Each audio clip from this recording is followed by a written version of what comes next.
Hey, can I? It's a little tinny. Turn up the bass, a little tinny. I got no. Turn on the treble. I got no snare in my headphones.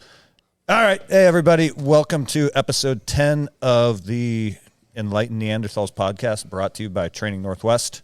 I am the owner of Training Northwest, a Granite Falls, Washington-based firearms training company, and we are looking forward to bringing some first aid and land navigation in the future. Primarily, that's going to be starting with our 3-day rifleman camp, which unfortunately for you guys listening is already sold out. So that'll be our first land navigation class, and I'm not going to say anything more because I got some more stuff in the works. But what's going on, fellas? Not a whole lot. Yeah. Had an epic weekend hunting. An awesome weekend hunting. As a matter of fact, Did you guys go Robert Rogers style? Naked, covered in bear grease and a bear skin. Only one of us. we didn't have any luck though. It was tough. Yeah, It was fun, but no luck. Yeah, I almost got a shot off. Yeah. Right, but I carried this fucking bullshit Amazon holster. Oh. Right. Yeah. And I went to go draw, and it just locked up on me. I just couldn't get it. I couldn't even find it in my pants. The clip broke, and it was it was all kinds of fucked up because, I didn't have an Allegiance holster. Yeah, and those are made out of like ancient Egyptian materials. Yeah, Technology. Kydex, that Kydex. Yeah, Kydex, I've heard is what it's called. Yeah. And they've recently been used to stop a assault in a mall. The actual holster In the food was, court. Yeah. In the At food Annie court. Ann's. Yeah. Yep. Good So shit. anyway, hey guys, the good news is you can get those at allegianceholsters.com and use code TNW10 for a 10% discount at checkout. All right, we are talking about the book War on the Run in this episode. So sit down, buckle up, and enjoy. And we're live. All right, guys, so today's episode is our book report on War on the Run by John F. Ross and published by Bantam Books. And this is the account of Major Robert Rogers, I guess at the time Captain Robert Rogers, and the ranging companies that he led in the French Indian War. Yes. And Shortly, precluding the American Revolution. So this was a war between the British and the French over basically fur trapping territory. And Robert Rogers is considered sort of the godfather of modern American special operations. And this book reads like a how-to of small unit leadership. It's one of my favorites, and so I'm pretty excited that it's on our reading list. What were your guys' kind of overall impression of the book? I liked it. It's a pretty wordy book. Mm-hmm. It's a good one. It kind of goes over Robert Rogers' life as a whole. So it starts when he was born. I believe it was New Hampshire, right? Mm-hmm. And then right up until when he enlisted when he was 14 into a militia that was King George's War, though, right? So that was the first. First 4 years of his enlistment was for King George's War, which was what was it? It was called something different. I don't even know. Like there are so many. Think about how Desert Storm will not be remembered in 200 years. You know what I mean? Nothing has changed. It's just another one of those little wars that meant almost nothing except to the people at the time. So they get sort of lost to history a little bit. It's wild though how a war that was being fought in Europe, because it was it some country was like exiling or trying to split away from Britain or something like that. I don't know what the reason was, but we still fought it over here, or I guess they fought it over here. Yeah. So that was kind of it just broken up into a couple spots like that where it was kind of hard because it seemed like it all mashed together. And being that I wasn't in the military, I don't know that I picked up quite as profoundly on all the different tactics that he used throughout the whole thing. Okay. So I think you kind of come from it having that experience. So you're seeing that, and it's like, I'm glad you said tactics because this was a good follow to with the old breed on Iwo Jima because it was like tactics regressed as as war became more mechanized in the Industrial Revolution, it was like, one of the things this book hits on is how even the British generals at the time realized the need for troops who could fight like the Indians, sort of, flit through the woods and attack and then disappear back into the woods. And they saw the value of that. And then as we became a more mechanized society and military, by the time you're World War I, World War II, you just have these mass formations marching back and forth at each other while you fire this insanely well-engineered destructive weaponry. And it's and then we didn't learn until after Vietnam, like, no, we need to kind of go back to the whole use cover and concealment, use camouflage. Guerrilla warfare. Yeah, exactly. Well, the camouflage thing is kind of I would say that the first camouflage that we were using, or that they were using, I say we, they were British. They were just here. They were just fuck the king. Dirty Brits. But Robert Rogers actually, like, when it got to the French and Indian War, he paid for his Rangers to have Ranger green jackets, as opposed to blue or red or whatever the hell was the what soldiers were wearing. So he started, like, realizing, like, hey, if I blend in, we're gonna be good. You know, so there's a lot of stuff like that was really cool. Yeah, well, a lot of these Rangers were not regular soldiers either. They were just frontiersmen who, only because they knew of Rogers' reputation, were willing to serve with him. Like, imagine you went to, like, a roughneck bar in Alaska and you're like, all right, I'm putting together an outfit to go raiding into Kazakhstan or whatever. And people are like, well, as long as it's you leading it, I'll go with you.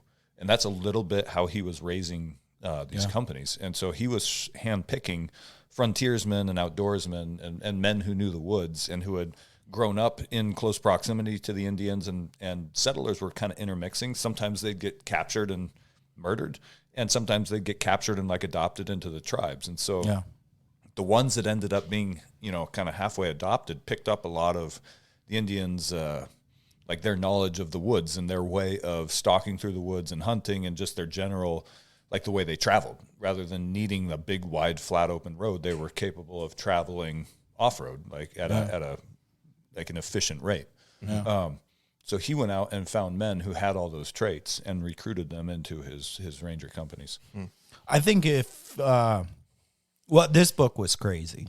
To me, it was a very good book. I recommend it for anyone. I wish I had done more research about the time period and the backstory before reading it, because this is a very thick book. It's about the size of 2 Bibles.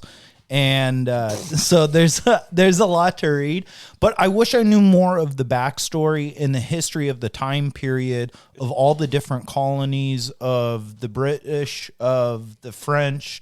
I mean, even the Spanish were coming over. There's a lot of stuff going on. So I wish I had it's less than 500 pages, but only barely. Yeah. So it's not, but it's not the thickest book. Yeah. No, but it's college ruled. So, but yeah, you know what I mean? Like, that's a size 9 font. But it's not like the wording of it. It's maybe not the most elegant, or it doesn't structurally, like, drive you into, I want to understand the next sentence or read this because this is poetry to my ears. What it was kind of like Peleliu. Like, when I was telling the story about why I like that book about with the old breed, and they were talking about taking gold teeth out of soldiers' mouths, and just one soldier was so hardened by war. It's personal stories. They're talking about scalping motherfuckers. But it wasn't just personal. It was like it'd get dry.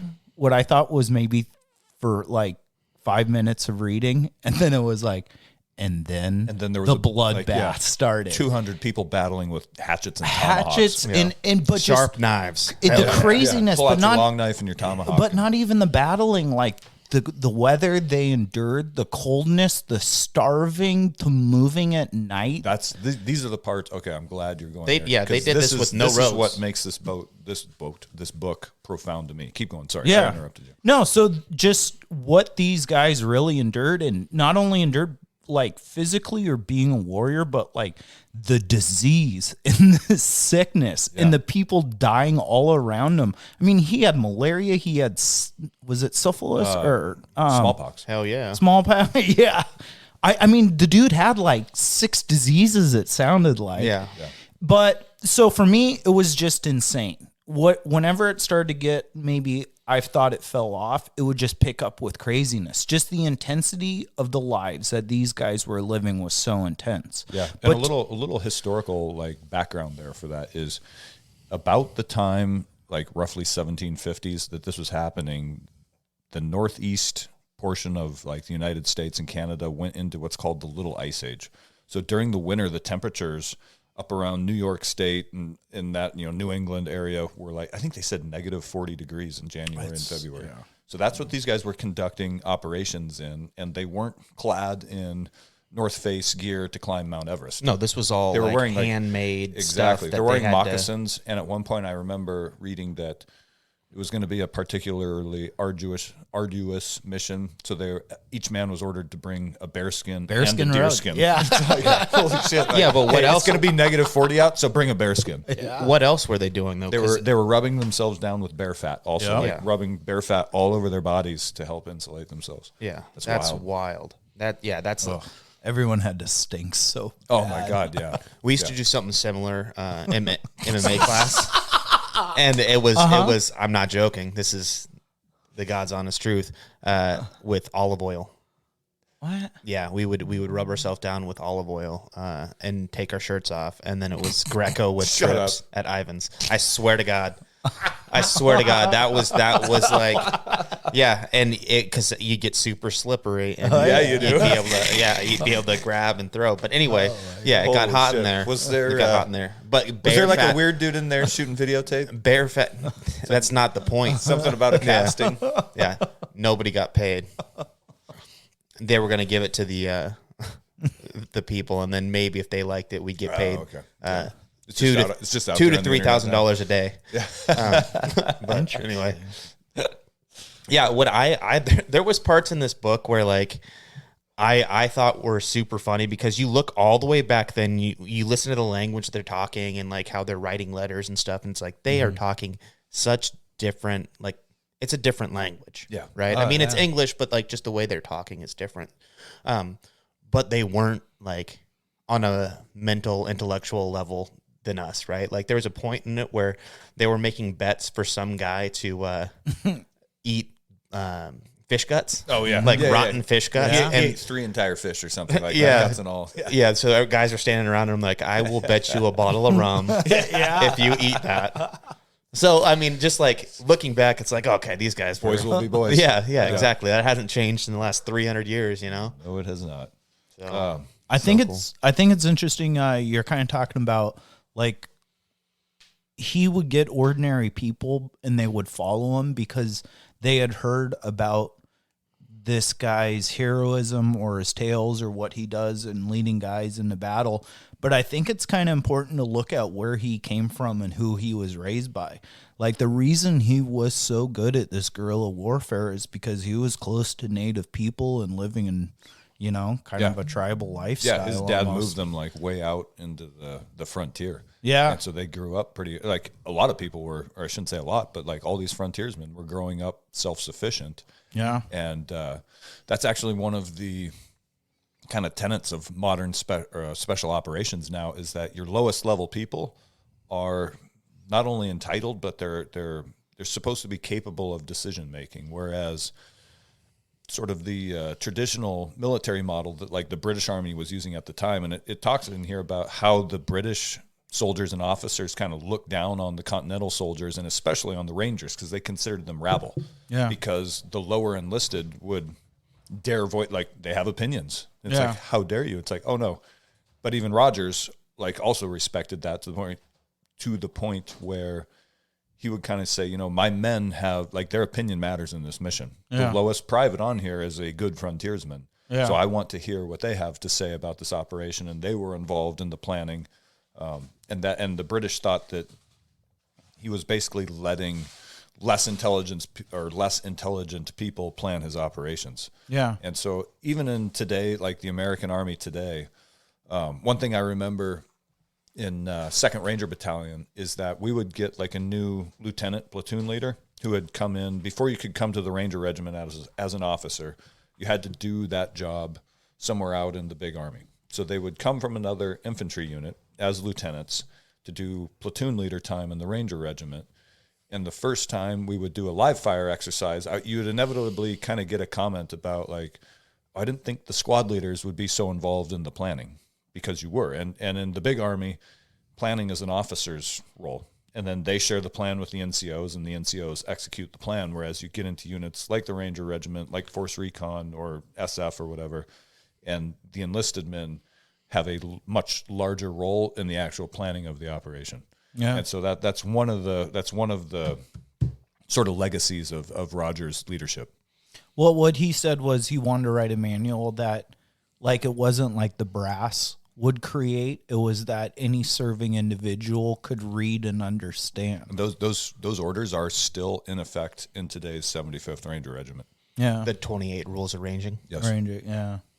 Yeah, but I thought also, so from his upbringing, like, it was kind of hard. Certain things I had questions about, but it seemed like he had a lot of Indian contact growing up. Like, when his father moved him out there, like, he had a lot of contact with, I don't know if you call them Indian villages or just people from Indian tribes. As people were moving in closer, he was more affiliated and spending time with them.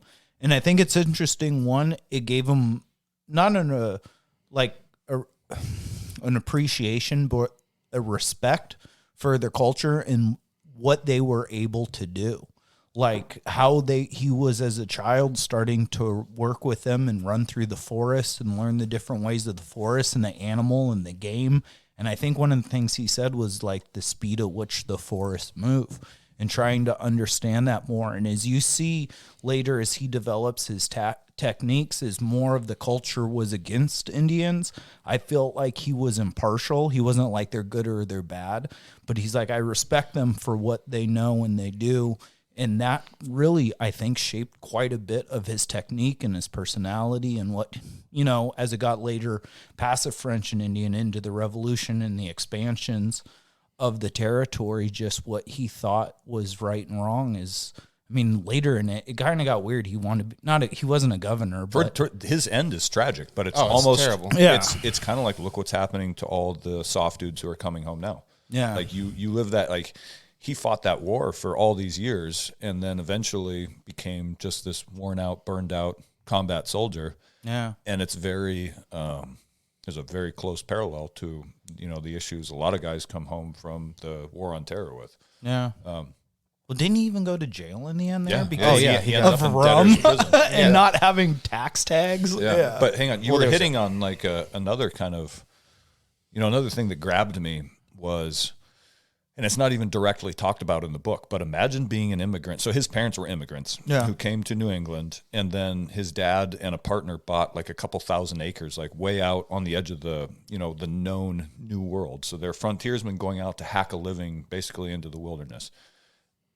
Imagine if you had come from serfdom in Europe and you're like, it's like, first of all, think about how bad it had to be in Europe to be like, you know what?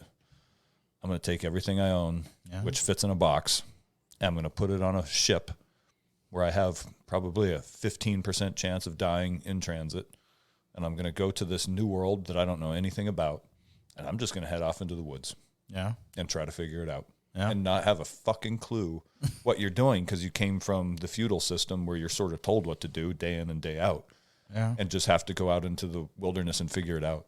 Yeah. That to me, like, that's why those people grew up so tough. That's why kids of those people came up, you know what I mean? Because you either learned how to hunt squirrels and rabbits and deer, or you just didn't fucking make it through the winter. Yeah. Yeah, it is a weird idea to think of about like people escaping only because of taxes and religious persecution and freedom. It would be like That crazy 3% they were paying. yeah, yeah, right. But that's what I mean. Like, could you imagine a world today where we're just like, this is so insane? Yes. I've had it Yes, I with can. Washington. I'm gonna sail to Hawaii. No. You know. But I mean, that was the No, idea. there's nowhere left now. But This I is mean, unexplored territory. but that was the mentality of those people. If I was like, you guys, Washington State's out of its mind. I've got a sailboat. I want you to get your family and your possessions. I've heard if we go that way for 6 weeks. I'm going to take us. So it's like, these people are insane. You have to admit. Yeah. Like, they really are crazy. Well, people. I think they had that sailing pretty well dialed because he made what two or He three made trips? quite a few crossings. Yeah. But Two or still, three I trips think, in I his think lifetime. the immigrant boats. That's more than I've made. I think disease was so rampant on the. Carnival cruise points. I've What? never sailed the Atlantic once. Yeah. I think the mortality rate on those immigrant ships was extremely high. Yeah. Just Yeah. disease and famine. Yeah. Oh, absolutely. Yeah, he had so many different cool things that he did, and like you said, like towards the end there, it gets pretty tragic. It's kind of sad. It is super sad. Even George Washington's like, who's this son of a bitch? That's- And it's well, like, that's- he that's- did so much good. He did so much, yeah, but then he kind of lost yeah. his way there Yeah. towards the end, and that's when I was like, man, because there was, I forget what the guy's name was, Gage. Yeah. Ends up being one of the main Heroes, general- right? Well, he ends up being one of the main British generals in the Revolutionary War. Yeah. How'd that work out? Not well. Okay. Yeah, because George Washington, my guy, when he told Rogers to suck a bag of dicks, that's when I was like, yeah, you know what? This Rogers guy's really lost his way. You know? But it took George Washington for me to get on board I thought it with was again. I thought it was telling of how, in this case, the British government, but the government used him up. Oh, and yeah. Then when they were done with him, we're like, all right, fuck off. Yeah. Yeah, that he was just trying to get that's paid. everything you need to know if you're thinking of joining the military to serve your country. Yeah, he was trying to get paid because oftentimes he would supply his troops. Yes. So he was paying to get all of his Out of pocket, gear yeah. out of pocket, trying to get, like I said, Right, because he had personally raised these companies, like traveled around New England and said, Yeah. "Hey, if you From come bar to fight, bar and- fight with me, you'll get paid, you'll get equipment, and then and he took care of his guys. exactly, And then that's when why the they crown wanted to held fight out, for him. He would have to pay that shit out of pocket. So then when he finally jumped on that boat again and sailed over there and was like, yo, bud, where's my money? The king was like, huh? Yeah, And here's prison. yeah, Hang out in here. In debtor's prison. yeah. Yeah. For 7 years and half of it he spent in confinement of the prison. Some ridiculous thing. Well, It's sad. so I think we're kind of jumping around a little bit. Yeah, so we're we, jumping all over the place. I mean, but it is. It's an interesting book, and it's a very fascinating period of time in history, especially for us. And so we're kind of talking about him growing up, moving out. Well, okay, so hold on. As he was growing up, one thing that I think to what you said, about being shaped by native culture and all that, Yeah. the Abenaki tribe was like, they were killers, right? They were just savage and not, my bad. We're getting like that. canceled. Not like that. They were badasses, right? Yeah. And they were warriors. And when he was 14, they went through and they burnt his family's farm down, Yeah. right? So, and shortly after that, I think he joined Yeah. that militia. But like, could you imagine being out there in the great unknown, and you're dealing with all this stuff? Yeah. To have a tribe come out and burn your family's stuff down, and then not have a lifelong, vengeance. Well, I remember even in the beginning, it was like in their little town there going to church, and they had like centurions or guard people just to keep out watch for Indians and Yeah, and stuff. that little even girl. And that It's little like, girl. Should I say anything? Yeah, and it was just like the whole time everyone was warring, but it's like I don't know if it was as much territory warring or like setting I think an it was more example, like Resource Yeah. protection and resource raiding. Yeah. Like, stay out of our hunting grounds, and oh, by the way, we're snagging some chickens while we're here. See, but this is the thing. Yeah, but when they burn down your because that's house, like, go, like, you're in our I had a hunting grounds. neighbor. Yeah. I had a neighbor run over one of my soccer balls as a kid. I'll still Did you kill go that scalp guy. him? No, I'm Light thinking his about house it. on Yeah. If I found him, burn his house down that and was scalp his wife. Yeah, that was Fuck yeah. 20 years ago. So it's like, man, I could only imagine if they burned our house down. Yeah. But it's like I wonder, like, if I wish there was more books written from the Indians' viewpoint, because I've read in read a few, like Black Elk Speaks, and then what was that one, Rogan? Empire of the Summer Moon, and then a few fur trapping books. And it was like the Indian culture is weird, and it's still something I can't grasp because of things like revenge and stuff weren't exactly the way we see revenge. Like revenge for us is like, oh, you killed my father, so now I'll kill you. Revenge has been served. But for them, maybe you killed their father, but for revenge to be adequate, it's like you owe acts of service and doing stuff. And like you hear in the beginning, all these Indian attacks and what was happening. It's like, I wish I just had a better understanding, or like you had a book from, you know, their viewpoint as to what was happening with these white people coming in, the British, the French.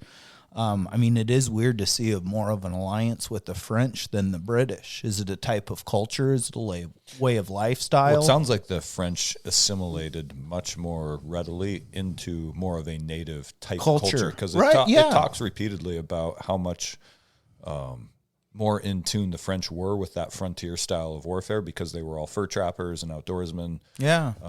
And so they hadn't tried, the British had settled these maritime colonies where people were fishermen and agriculturists and sailors. But is that where like British, what do you call it? Aristocracy, like having like I'm better than you or this person's at a higher level. Well, I think, I think you had a lot more white collar type people in these. Again, coastal populations is where you're going to get all your white collars. Yeah. And as you go further inland, you're going to see more and more blue collar. So it was almost like a frontier version of that. Yeah. Yeah. It's interesting. It just makes me, like I said, I wish I did so much more back reading on this because the culture, the time frame, the history of it. There's so much going on at that point. There's so much going on. And exactly. That was what I was going to say as well, is because like there's so many different little facets in the American history that it would be cool to know. And I'm not a huge historian, so obviously I'm not at all. But it'd be cool to have a little bit more in the 1740s, to know what was happening. And, because I started going down the road of Rogers, just doing research after the fact. And, he had some pretty amazing things happening to him around then. But there was also, the French were really looking for land and, trying to get, plots of land and getting all that. So there was shit going on everywhere where, and I could imagine, and that to what you said, I don't know how an Indian mindset was back then, or a native mindset was, to be able to go, these people are coming in and they're talking about owning land. And not even understanding what that actually means. means. And imagine that, having your mind blown by some dude show up and be like, all right, this meadow in the woods is mine now. Yeah. Being like, wait, what? I'm sorry. Say this again. Run that by me one more time. Like just yours, like you and like nobody else is gonna walk through here. Like I don't think you understand how this works, buddy. Yeah. But then that's what happened, right? So no, that's exactly what happened. So it's like they just came and threw bodies at it and said, "We're gonna fight you." Yeah. And we're gonna take all this. And to an Indian maybe going, well, nobody owns this. Like, What are you talking about? Give me some beads of, was it Abawampi or what? How do you say that? Wampum. Yeah, some seashells, and we'll call it even. Like what? Which is weird. But I think that there was a lot of like that going on where they would give them necklaces and beads, and they'll trade. Be like, I'm coming back for that in 6 months. You know what I mean? Like, I didn't quite understand that. That's what I meant. Like, when you kill someone, say you kill my father, and so now I have to kill you or kill your father to make it right. Whereas they were like, okay, so like with that land ownership, I own this. Oh, okay. So to own this, I'm giving you this thing for this amount of time, like this necklace. But like you said, in 6 months, I want it back. Because I'm letting you use this area, or just the trade, or the idea of trade and barter. Yeah, it was very interesting. You'd hear little deals that would happen between the people in the tribes, or things that they put value on. Like, because you gave me shells, it means you're an honorable man. Whereas a white guy would be like, shake my hand. Yeah, let's just call this even. Yeah, I don't need no gay shells, but someone else is like, this is what matters, the earth. They started bringing that back in the 90s. Yeah. They're like, take my puka. Puka shell. You know. Oh God. But it's an interesting, like you're saying, the time period, just the clashing of cultures. And I just honestly wish in this time period there was more written about just the indigenous. Because I feel like so much of it, as it kept going further, I mean, the mentality of the Americas and the people on the land towards the Indians was just fuck them, get rid of them. Oh yeah, the entire settlement of the New World. I mean, not to tie it into pet issues, but this is why the Second Amendment is important. Yeah, like hey, the government's going to take care of you guys. Just trust us. We'll yeah, don't worry about it. Wink, wink. Yeah, yeah. The trade thing is kind of, I think they were so skewed because like they're like, okay, we're gonna give you, multiple rifles and some wampum and some lead and some this or that, and then we're taking this land. And it's like today you'd be like, you did what for what? And I don't know if it was because tools mattered so much more back then. To have a rifle was like, take 200 acres. You can kill a deer at 50 yards. Yeah, take this, please. If I can have that. But, the fact that there wasn't really the knowledge of like owning land, that it's just so foreign to me. Right, because that's all I've ever wanted was like I want more land. property. Yeah. Right, yeah. The idea that nobody owns the land. It's because you're a white guy. Yeah. So that's what I mean. Like it's so impossible to for me to think in that that way. It's just a different time. Yeah. Just such a interesting time period, and just I don't even like community gardens. Stay out of here. It's my corn. My lawn. Yeah. No, I get it. It was really cool the way things probably were here.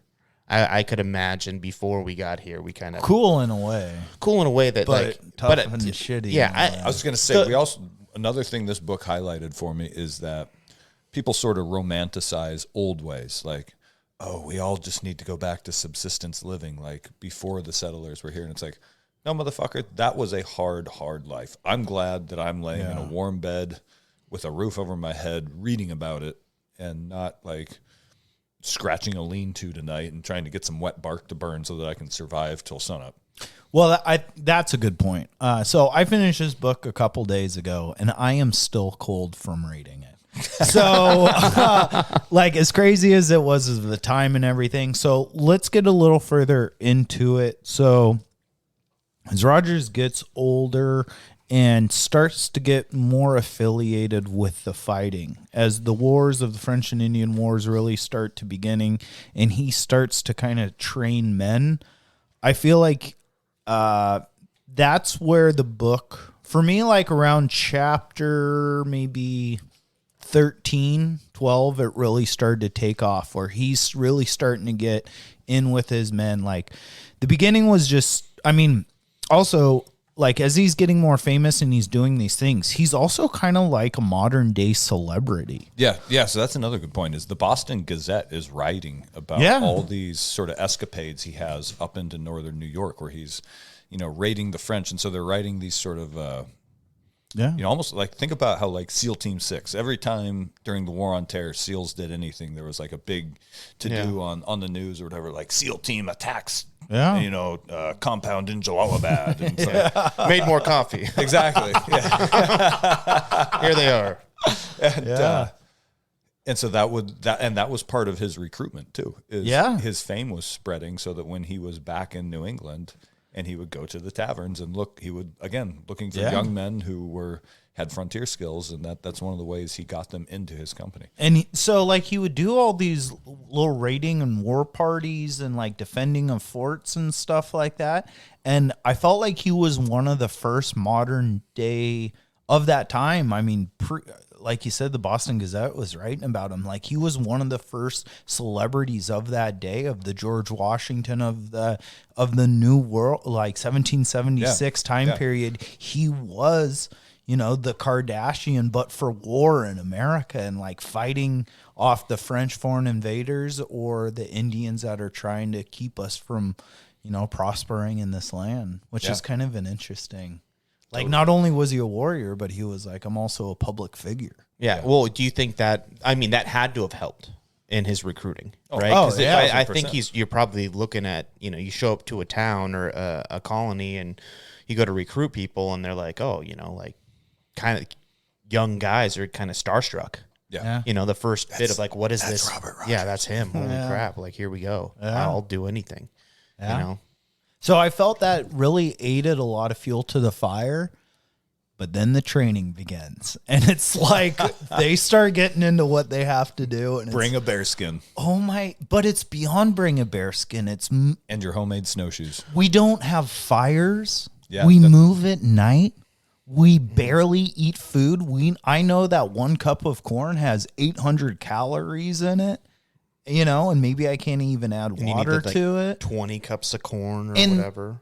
Evading enemies. Let's be evasive. So let's walk through swamps and water instead of trails. Yep. One of the other things that grabbed me is that he would just set a fast pace. Like when they were leading out on a raid and they're going to be gone for 3 weeks. Yeah. He would start out at like a really fast pace just to see who didn't, like by the end of the second day, if anybody wasn't keeping up, he'd turn them around and send them back to the fort.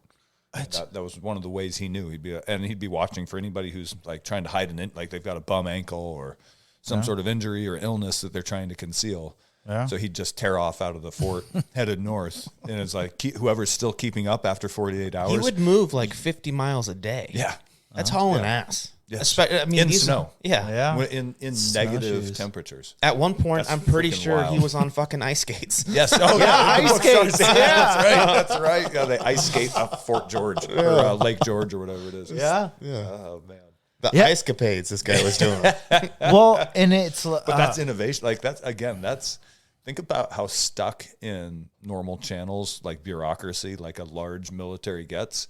This is a guy who is just thinking outside the box and like, how do we get up the lake fast? Oh, we get on skates. Yeah. But that makes me go to thinking more of like his upbringing and being with like an Indian culture of just like, I have to adapt to my environment. I don't care what people think. Maybe he looks stupid with those little twirly durly ice skates on, but for him, it's all about efficiency and survival. Well, was it Fort George that they were, we're jumping around, but I believe it was like the middle of the winter and they're like, nobody's coming. Yeah, exactly. And then here he comes with his crew and they're just cruising through the winter. And this was a point where they were like, hey, There's zero chance anybody's out there right yeah, now. no, we're going to shut her down during the winter months typically. Like there's no war happening in the winter. And here he comes like, no, we're fucking coming for you and we're going to take that. Yeah.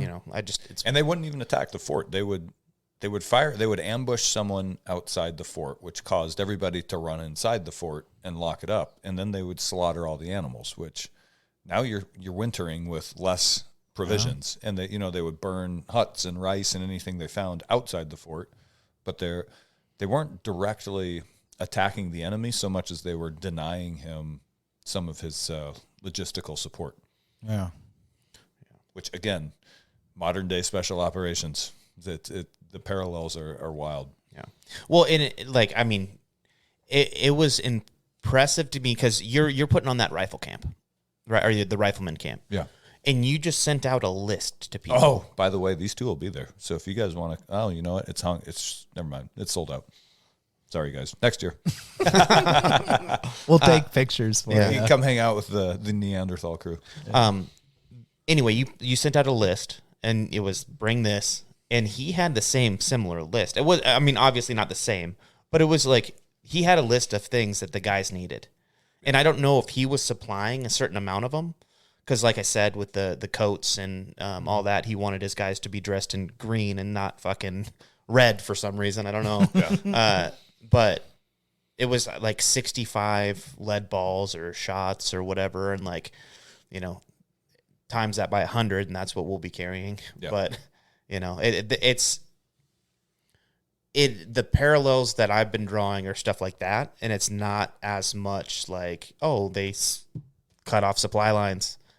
I wasn't thinking like, oh, that's what we're doing now. Cause I haven't been in the situation where you're like, oh yeah, I'm going to starve this village. The thing I don't don't get though is like they were a moving tactical team and they're doing all this stuff, but it's like, how did they survive? I know. I don't get that out of reading. How did on they rations survive? of salt pork and dried peas? And ginger. I mean, every ginger, time they're yeah. like, I have some dried ginger. It's like, oh, are you full now? Like dried ginger. Yeah, they didn't. They Yeah. didn't. But how did they survive? And no fires at night. They were How they were did you doing survive? At one point, it talks about they wore a track in the snow, walking circles around a tree To stay awake. warm. No, to stay awake. Yeah. Because it was so cold that night. That if there was like one guy who sat down and just died. I don't get it. I fucking don't. cold. I've been in like 8-degree weather with my dad in a truck on a hunting trip, Yeah. Yeah. and it there's single no digits. goddamn way. No fire, Jordan. No, yeah, no fire. If it was like I was in a truck and we'd turn that bitch on and get warm for a little bit and then shut it off, and 45 minutes to an hour later turn it back on, and I'm covered in stuff. Yeah. In the Appalachian Mountains in Dahlonega, Georgia, where mountain phase of Ranger School is now, it gets into single digits in January and February. And I remember laying behind a tree, pulling security in a patrol base at night. And me and two other guys were literally laying on top of each other trying to stay warm. 7 degrees out. Yeah. And That's not why they were doing it. yeah. And no jackets on, just our BD, like our camis, our fatigues, BDUs. And I remember thinking, oh my God, I can feel my bones aching. It is so cold that my lower leg and lower arm bones actually hurt. Fucking miserable. I don't get how these guys did it. And like the no fire, moving through swamps in the cold at night only, not during the day. Everything's wet. Yeah. Just Yeah. It's And they then moved like animals. yeah. They moved like animals. But then it's like, okay, you look at also, it's like, look at all the disease that happened. Is that because their immune system was so taxed from being cold, tired, and hungry that the things like the scurvy, the things like the smallpox, the things like the malaria were able to kick in just because these people were so diminished, so ravaged in their absolutely. body? And it that and lack of sanitation. But yes, absolutely. Yeah. Like I said, I'm still warming up. Yeah. Well, I might. It's early yet, but I'm going to call a pee break. All right. We're back. I don't know. Should we segue the episode for a moment with Mike Kozak stories? Yeah. My war on the run. Yeah, because I want to hear this now. Okay, so So a guy came to Greg's gym in pajamas, like no shit pajamas, or So God, I forget. I was either a blue belt. It was my tail run at being a blue belt, and I feel Greg kind of throttled me a little bit to be like, I want you to be a good blue belt. And we had another guy there, Joey, and he was a monster, and he was still a blue belt, and I thought he should have been a purple belt. So anyways, I was somewhere in that range. So it's like I was decent. I was decent to begin with, but now I've got Sensei Greg, and I'm even better. We have this guy come in an evening class, and he was just like fat, sloppy. I don't care if you're fat, but he was fat and sloppy and gross, and the dude had a smell to him. He friggin' stunk. There's something just wrong with him. And he had pajama pants on. He had flannel, like lumberjack, red and black flannel pants on. And he comes to Greg and he goes, I want to do jujitsu. And Greg goes, okay, sign this waiver and you can go on there. And he signs a waiver and goes, I just want to let you know, I'm not a ground fighter, but I'm a stand-up fighter. oh shit. And he walks out onto the matches and he starts shadow boxing.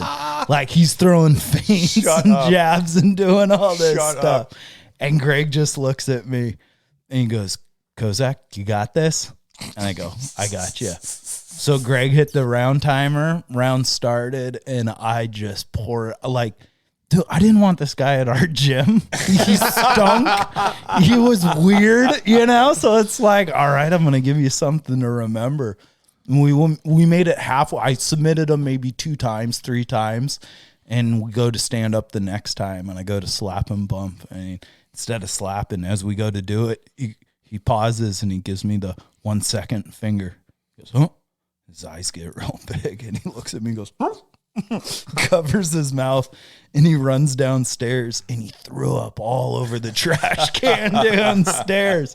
And he comes up, and he goes to Greg, and he goes, Greg, this was awesome. I want this to be part of my life. And he gave him like $80 or $100. He goes, here's my first month on the table. I never saw Never that saw guy him again. Yeah. He never showed He up. paid for an ass beating and He left. paid for an ass beating and left. That's All awesome. right. That's good. All right. So War on the Run, Major Robert Rogers. No pajama pants in this crew. Yeah, no shit. What did we leave off with?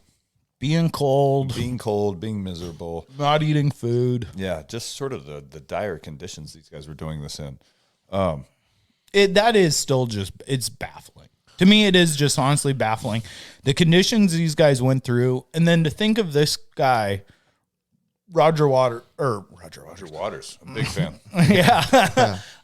Roberts being just so motivated. What the hell keeps this guy going? What makes you? I mean, these guys were full of, like, these young men were full of piss and vinegar. And there's even I wrote something down that was, by midway through the war, he had no trouble recruiting because so many of these frontier kids were so burned out of long days working a plow for their dad or a hoe or something. You know what I mean? They were dying to get off their family's frontier farm and have some adventure. And they had all grown up, again, chasing squirrels and deer in the woods when they weren't working for their parents on the farm. Yeah. And so it just sort of struck me because that's why I joined the Ranger Regiment. Is coming out of high school, I was looking for challenge and adventure.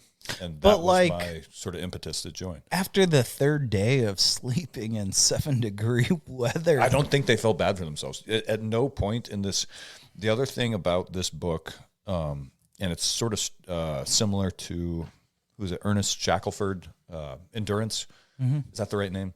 The guys who got stuck down in Antarctica for over a year. Yeah. When you read on that whaling ship, not Shackelford, Shackleton. Whaling on that whaling ship. Yeah. So and they burn blubber and shit like that. And ate seagulls. Seal blubber. Yeah, for fuel. Yeah. But for over a year. And when you read you read that book Endurance, which is mostly just his personal diary, at no point is there like, oh, this is so hard. It's just very matter of fact. Like, yeah, today was a good day. We killed a seagull. So all 40 of us got to eat. You know what I mean? Like, holy shit. And they at no time do these people feel bad for themselves. But I have to think of, like, you kind of, as you read this book, you kind of see there is a little bit of brashness to this guy and humor and ego and stuff. And he would say throughout battle, there would be times like, I think there's one battle in specific that guys were shooting. They were hiding behind a stump, and then the Indians would throw the rocks, and then he's like, "We rather throw rocks too to give you a fair fight." And he started throwing rocks at them. back, But it's like there is a bit of a hubris and an ego and a certain thing to this guy, and I wonder, like, in his head, he's like, "I'm king of the world, let's march." But I wonder if all of his soldiers still had that same drive, that hubris, that to go forward, whereas he was like, I'm this great man, I'm gonna do this, and the people behind him, they're like, he is a great man, but at a certain point where they're ever like, what the hell are we doing? I think he's just a wild motherfucker, and that appeals to a lot of young men, like 24-year-old young men. That appeals to, and they look at that and they go, I want to go with that guy. Give me a bear skin and some ginger. And then not only, like, it hits on another point of, like, sort of the esprit de corps of the unit. So after they had pulled a couple of these raids up into Lake Champlain, like, they started to feel pretty salty, and, like, rather than, again, British conscripts who were just there because they're dirt poor, so they were put into the army and they could care less. Like, they became proud of their ranger companies. To where now they've really got something. They've got something to fight for while they're out there, and then when they're back at the fort, they're kind of proud of themselves. Yeah. And I remember it talks about how at first they would take target practice at the fort, and then the commanding British general, or I can't remember what rank he was, but he sort of like chastised Rogers for taking target practice, saying it was a waste of lead and powder. Was that the Commandeer? Yeah, whatever. One of the and so they just moved across the river so that they could continue taking. And so the British would still hear them firing shots and know that they were practicing their marksmanship. Yeah, they're training. Yeah, but then they send a British ensign out to. I can't remember what his purpose out there was, but he comes back with this story of, he said, I saw one of the Rangers kill 2 deer, a duck, and like 3 pheasants with 4 shots. Yeah. And he's like, oh my God, that's why they're out there practicing their marksmanship. He took out like 3 pheasants with 1 bullet. Yeah. So in this, like I said, it was a lot of information coming in. What was their perception of the British, as you could tell? I mean, because I feel like in the end, it was kind of like he felt maligned and like screwed over, and he was being used. Oh, for sure. He got there eventually, but during his service, he was definitely a ladder climber. Like, he was trying to. Remember, he asked for a commission, and during the American Revolution, he asked the English first for a commission. And he doesn't go ask the Continental Army until after the British have rejected him. Yeah. So a lot of people will be like, oh, he's a fucking traitor. But it's like, you don't really understand sort of the way of the times. And I can sort of relate to him because modern day special operations, there's a whole lot of guys who just are there because they love the job. Yeah. And if you were to trade that's one rule for another, they'd be like, all right, so where can I go to continue doing the job? How many people end up contracting after? Yeah. You know? Yeah. Also, he was probably hedging his bets. I mean, if you really thought the revolution was going to be won by us compared to, the British, the whole British Empire, you think we're going to win? Yeah. He was probably like, hey, I want to be on the right side of history or the surviving side. Yeah. Well. He was pretty fucked up by then. True. That's tough, yeah. The amount of drinking these guys did.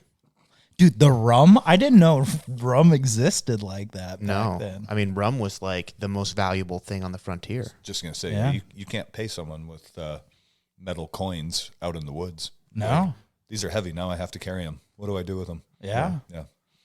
Yeah, I remember I forget who they were talking about, but like, they're like, this guy was distinctively known for drinking too much. And they even say, in a time when drinking was excessive, they're like, how bad must have been this man? And you're like, dude, just a complete alcohol. When you're trying to go to sleep when it's 20 degrees below zero. Yeah, you got to be blacked out. Oh, my God. But even then, they were getting shit done.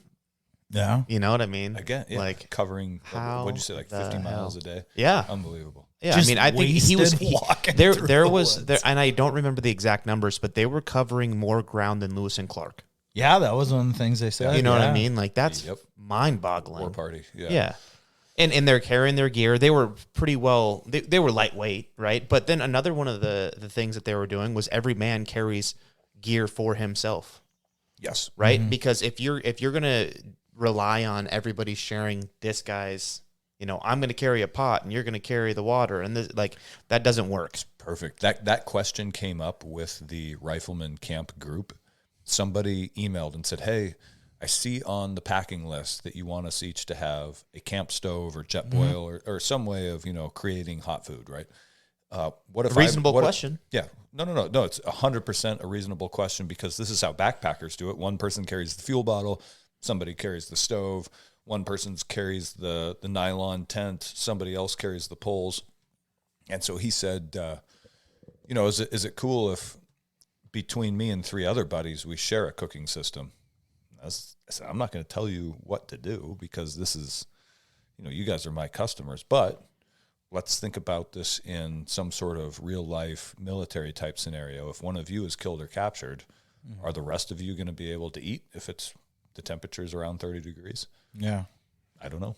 I mean, I guess you could still crunch through your dehydrated rations or put some cold water in them and wait 6 hours while it soaks in and then eat them cold. But it sure is a nice pick-me-up when you're out there and it's freezing cold to be able to boil some water and eat hot stew. Yeah. Yeah, having your own gear, in my opinion, is key. And that's, that's what he was doing, so it only makes sense. And I mean, really, their packing lists were, what do you need to survive in the wilderness? Because they were going out there unsupported. That's the other thing that's fucking wild to me is, if you think about the levels of support that modern day special operations have. Like, you don't see this in the, you know, the YouTube videos or the Instagram pictures, but everybody loves these pictures of like special operations on target, you know, and they're wearing their body armor and their helmets and carrying their cool guy guns. What you don't see is the concentric circles around them of support and security. Supply logistics. depot, everything. Yeah, yeah. To where that's all they need to carry on themselves. So you don't have to go on target wearing or carrying everything you need to subsist for 3 weeks. Yeah. The idea of going out into the wilderness in extreme conditions with no fucking support, and there's no there's no medical evacuation. If you get a tomahawk wound to your upper arm, you may die of hypothermia and or infection 3 days later as your teammates are dragging you south on a lodgepole. Yeah. That's, you know what I mean? It's just fucking wild. Yeah, it's it makes me wonder how much of this book in like this time period, like I said before when we did with the old breed, and I said it was a springboard for more into World War II. I feel like this is a lot. Like I said, I wish I read more of this time period before I read it, because all of this stuff seems to go towards like woodsmen's, Boy Scouts, military. I mean, you name anything for survival, navigation, that type of stuff. And it seems like, I mean, this is really It's like the frontier.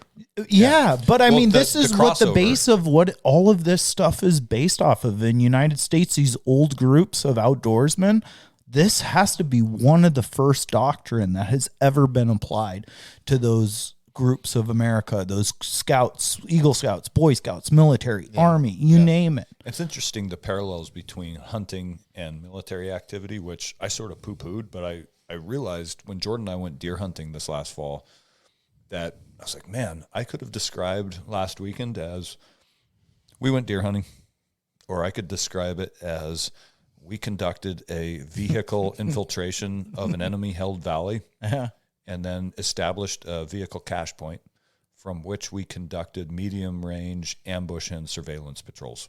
Hold superiority on the ridge top. It's literally no different.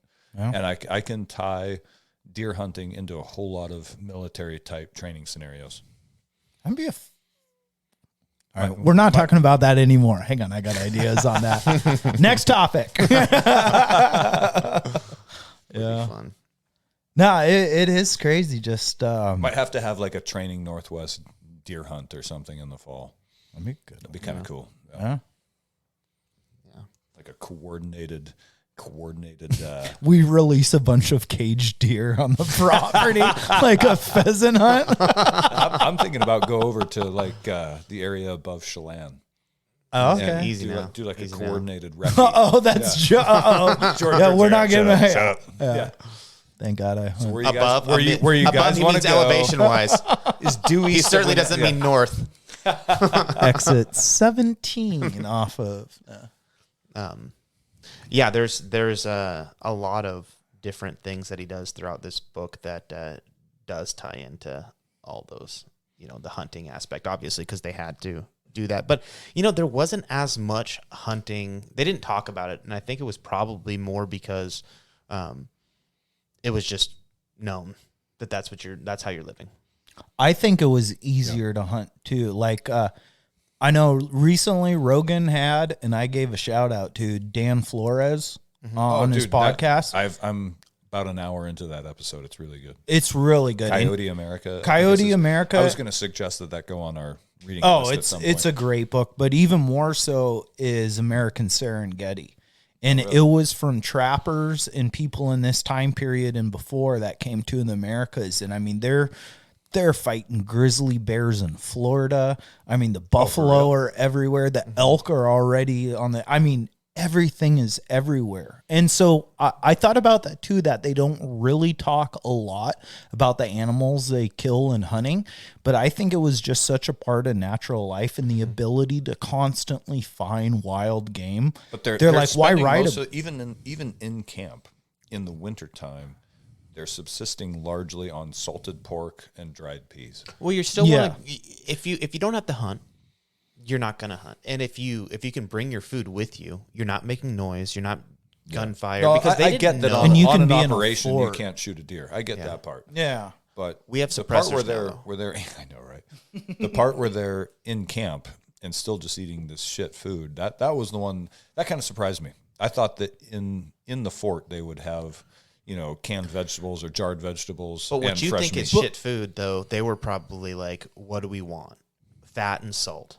Yeah. So salted pork is like, that's a superfood. But doesn't it talk about how they all have like intestinal cramps from like the bad nutrition? Bad Salted- nutrition, and I remember they drank a lot of water that was high in acidity that didn't allow them to absorb iron and certain minerals. They said a few times. And they were hammered drunk and the water had, the whole time. Like, this pork's doing nothing for my body. yeah, those guys were like, the rum was also partly to sterilize their water. Okay. It wasn't just to get hammered. Like, Yeah, yes, of course. So is 'cause they're 20 No, it's so you don't give a shit. You got to, like, I mean, I'm sure it helped, but like, come on, let's be tomato honest juice here. and Tabascos to make the beer taste good.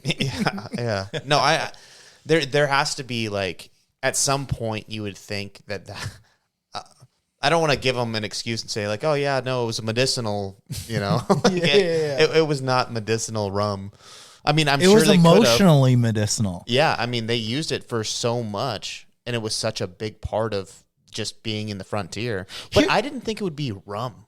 That's the thing that fucks me up. I thought it would be Because something rum's else. just made out of straight sugar. Sugar, It yeah. probably was not what we think of as like, I don't know if there's such a thing as good rum. Rum's pretty disgusting, but sugar was probably widely available in the Yes. Americas because it was coming out of the Dominican Republic and Cuba, Cuba and Havana. Florida. Yeah, Yep. exactly. That's why rum was one of the first drinks of the Americas. Yes. That's why Bacardi's one of the oldest distilleries. Makes sense. Okay. Yeah. Yeah. Just only because sugarcane was like Available. the cash crop in the Americas at that time. Here's something I think about all that drinking. It became is- bourbon as soon as they discovered corn, right? Yeah, they're like, Oh, Switch what a this up. step up. Thank Holy God. shit, these Indians got it figured out. We made whiskey. Now we need to invent I need Coke. some maize. Something I think about, they didn't really like, I think maybe a few times they talked about one of those battles that was like an hour and a half of just intense fighting right away. He talked about some of like the soldiers' eyes and their minds started to go, but they didn't really talk about like shell shock, 1,000-yard stare, PTSD. And that was something I kind of found interesting, is talking about like a warrior being overworked or something and like guys losing it or having battle fatigue. But everyone drank like a gallon of booze a day. So is that, I mean, they were just, Sounds like the United States Army too. was that their way of dealing with it? Did you notice that at all? It wasn't something they really talked about. I mean, they're scalping Honestly, and killing yeah, people I left didn't- and right. I didn't think about it like that. I mean, I don't know that they thought of Indians as even human. I know that like Robert really like But remember did they- relate and like Remember the one time he talked about like you wouldn't hear the musket balls flying because it wasn't like a modern bullet. So your buddy would stand up to fire, and then the next thing you know, like blood would start leaching out of his face because a musket ball went through it. Like they were witnessing their friends to the left and the right of them getting killed. We've hit on this before. I think they also had a much closer relationship with death. Like if you're hunting daily and people in your family are, annually dying of that's why you're having smallpox or 14 kids. Yeah, hey, I got a cut on my leg. Now I have gangrene. Now I'm dead. And you're 8.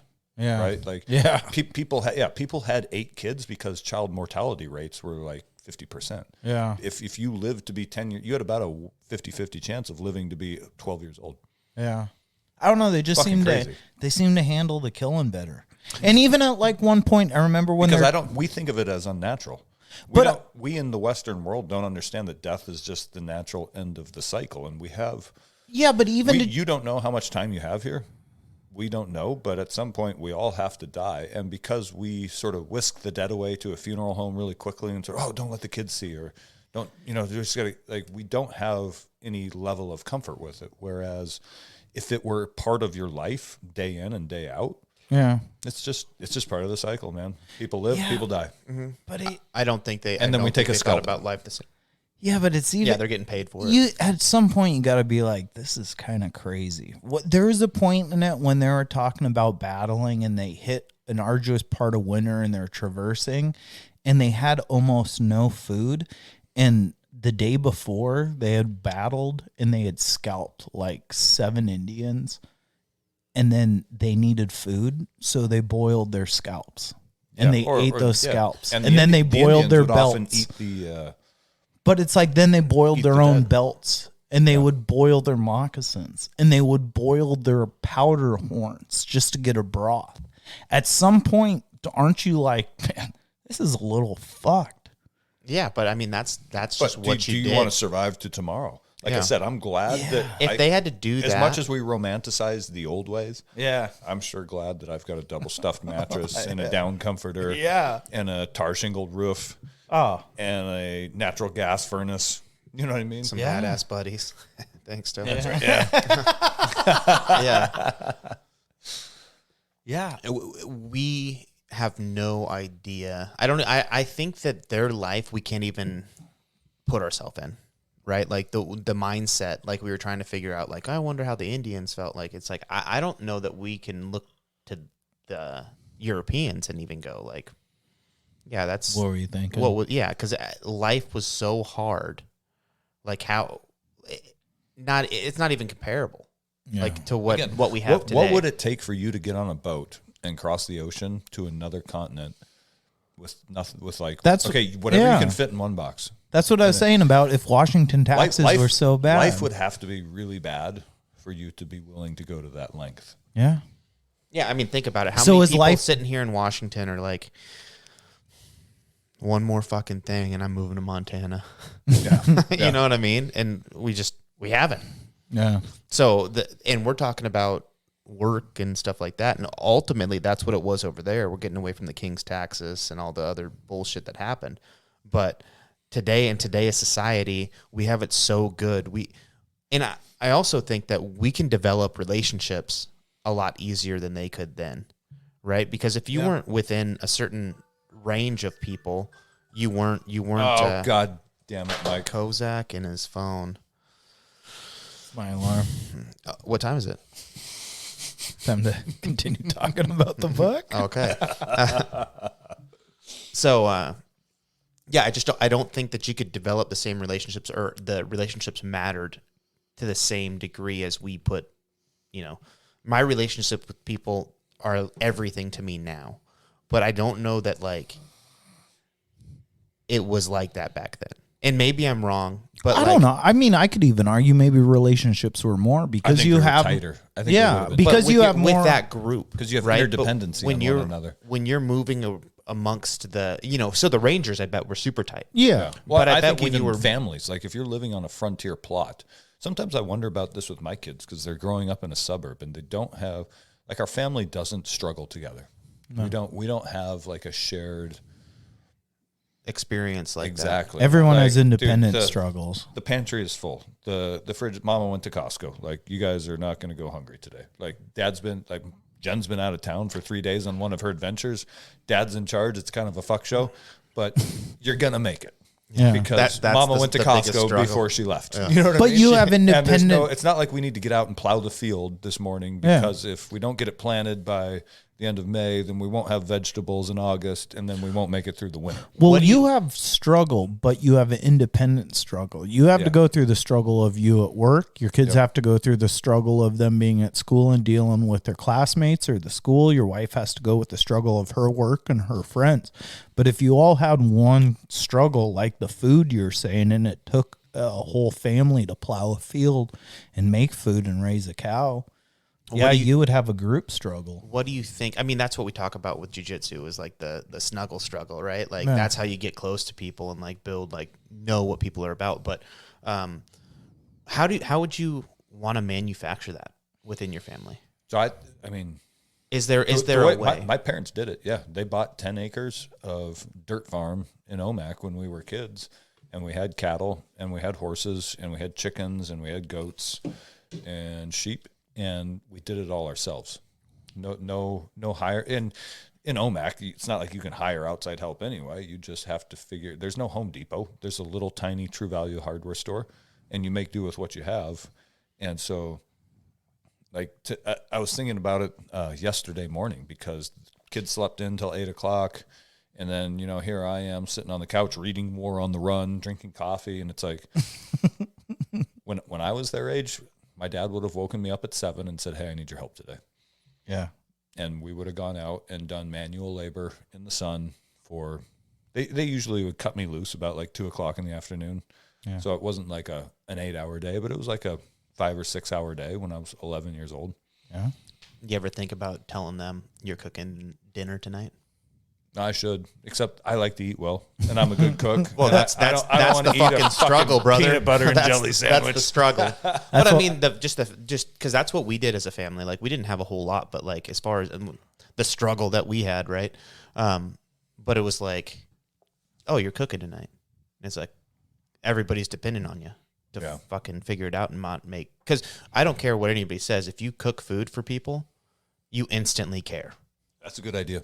That's actually a really good idea because Nathan, he's 11 and he's capable. Like, I've taught him how to scramble an egg and whatnot. And Landon actually likes to cook. Like, his thing is, he's like, when I grow up, I want to be a chef, and he likes to make stuff in the kitchen. So he'd actually probably get to be really good at it. He's only 7, but he likes it. Yeah, but you show him how to do this, or kind of help him a little bit, and then pretty soon it's like, okay, what are we having? What do you want to make? Yeah, what's for dinner? Yeah. Do you think what are you making? Do you think that's something that makes for a stronger family today is trying to recreate those old world problems? Like, yes, like backpacking or hiking. Like, I've told Jen, like, but like even with your family, like, okay, we have to work sanitation. Someone does dishes and someone does garbage. We have to do food acquiring. Dad goes grocery shopping and he does, I don't know, a little garden bed outside. Does that, you think, makes for a stronger family, is trying to mimic the bonds of what it was back in the day? I think that would always be a mimicry, or whatever that word would be. No. But I think without that would, the dependency of, if we don't get this done, we don't live through the winter. I don't think it counts. But so it's just a false pretense then. You're just trying to, but then. Although hunting can be a bonding experience. Absolutely, it 100% is. Well, in that, what I'm saying is, we will put the pressure on ourselves to the same degree. Yeah. Right? And that's why they didn't put pressure on themselves when they saw their buddy get killed. It's because they go, oh, well, that happens. We're out here with guns trying to kill people. So it's like when I'm seeing sign languages for borrowing beer here. Wampum is being traded. Yeah.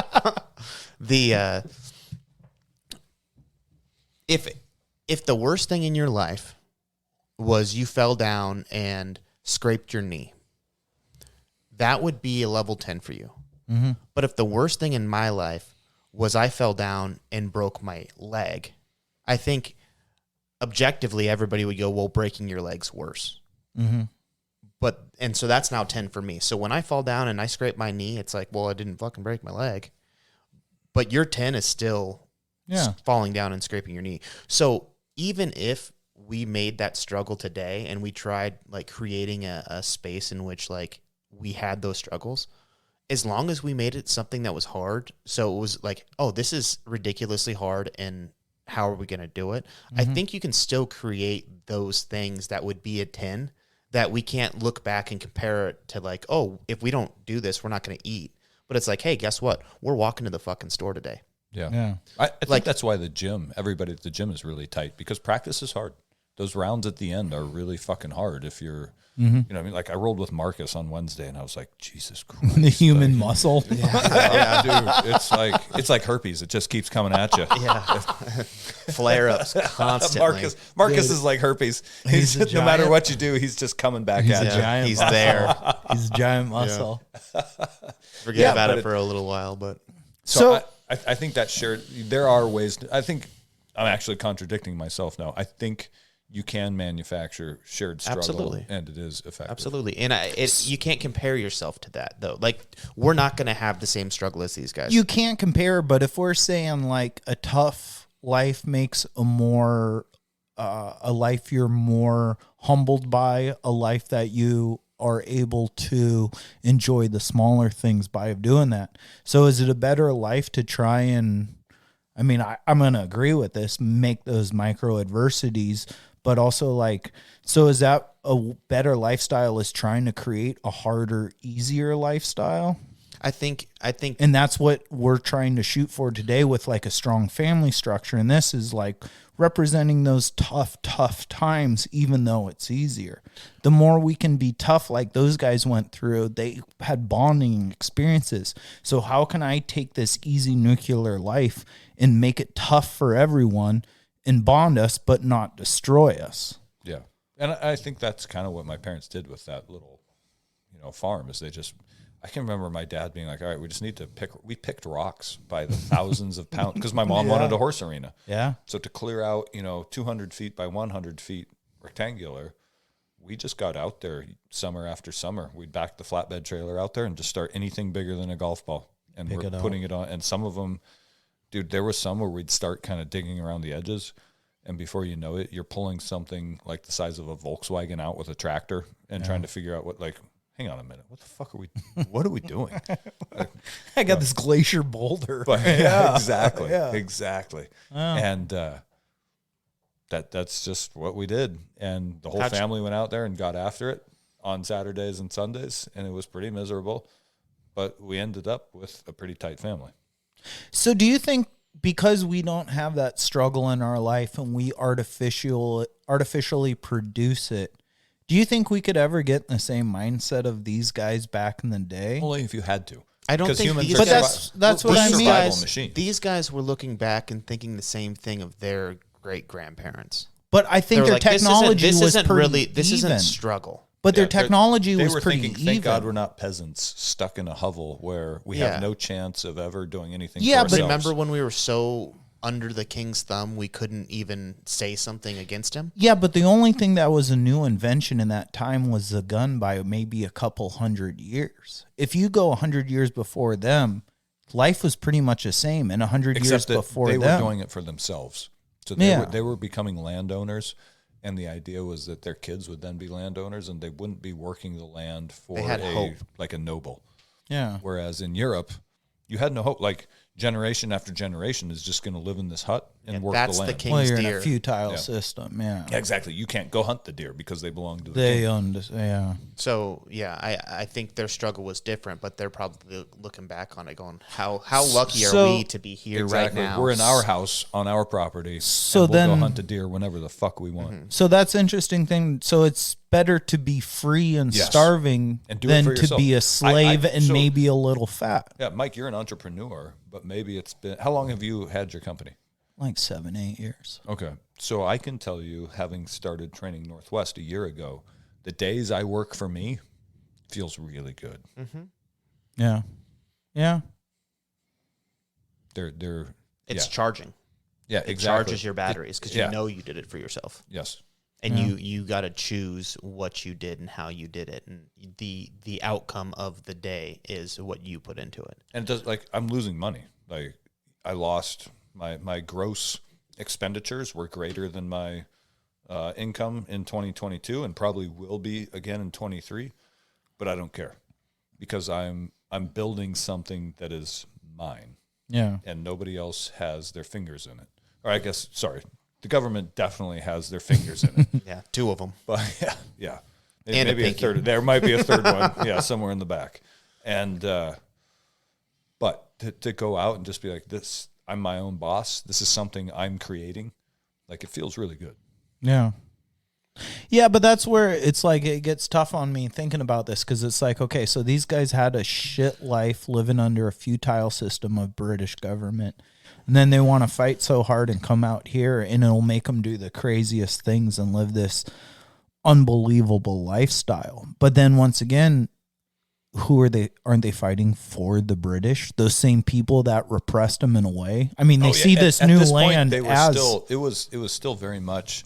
So the French and the are not so much the French, but the Indians from the interior, like the Abenakis and the Algonquins, or I'm probably saying the wrong tribes, but because the frontiers people were pushing, or the settlers were pushing into these frontiers, into ancient tribal lands. Now the Indians were raiding them.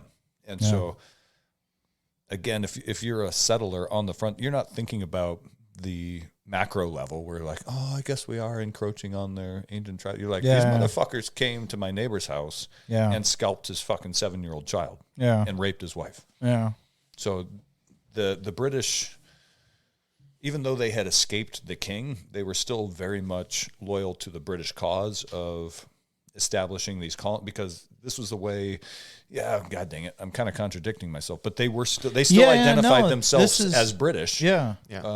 They were colonials. They're colonials. And then it seemed like more towards the end. There's going to be a sense of belonging to and somebody. they were definitely who was unhappy born. with the crown at this point. Yes. It mentions it a few times in there. But they still saw it as a British versus French versus frontiersman versus savage confrontation. These were the Puritans too, I think. The Puritans were starting to take hold. Jesuits. Yeah, so they were looking at the Indians as these backward savages, and like, oh, thank God we are here to show them the way. We need to decimate their societies so that we can cultivate this land properly. Teach them about missionary style. Yeah, exactly.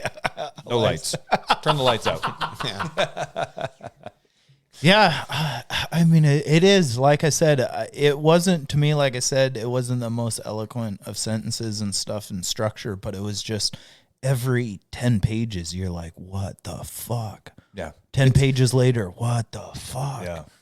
It's just, I constantly found myself saying that. And how did these people live? And how, I mean, if you asked any of us to go through what they went, remember when we were talking about Peleliu and they're like, oh, you need 20-year-olds. It's like, I feel like you need 14-year-olds to do this and be like, why we need your 20-year-olds, kids. Mike?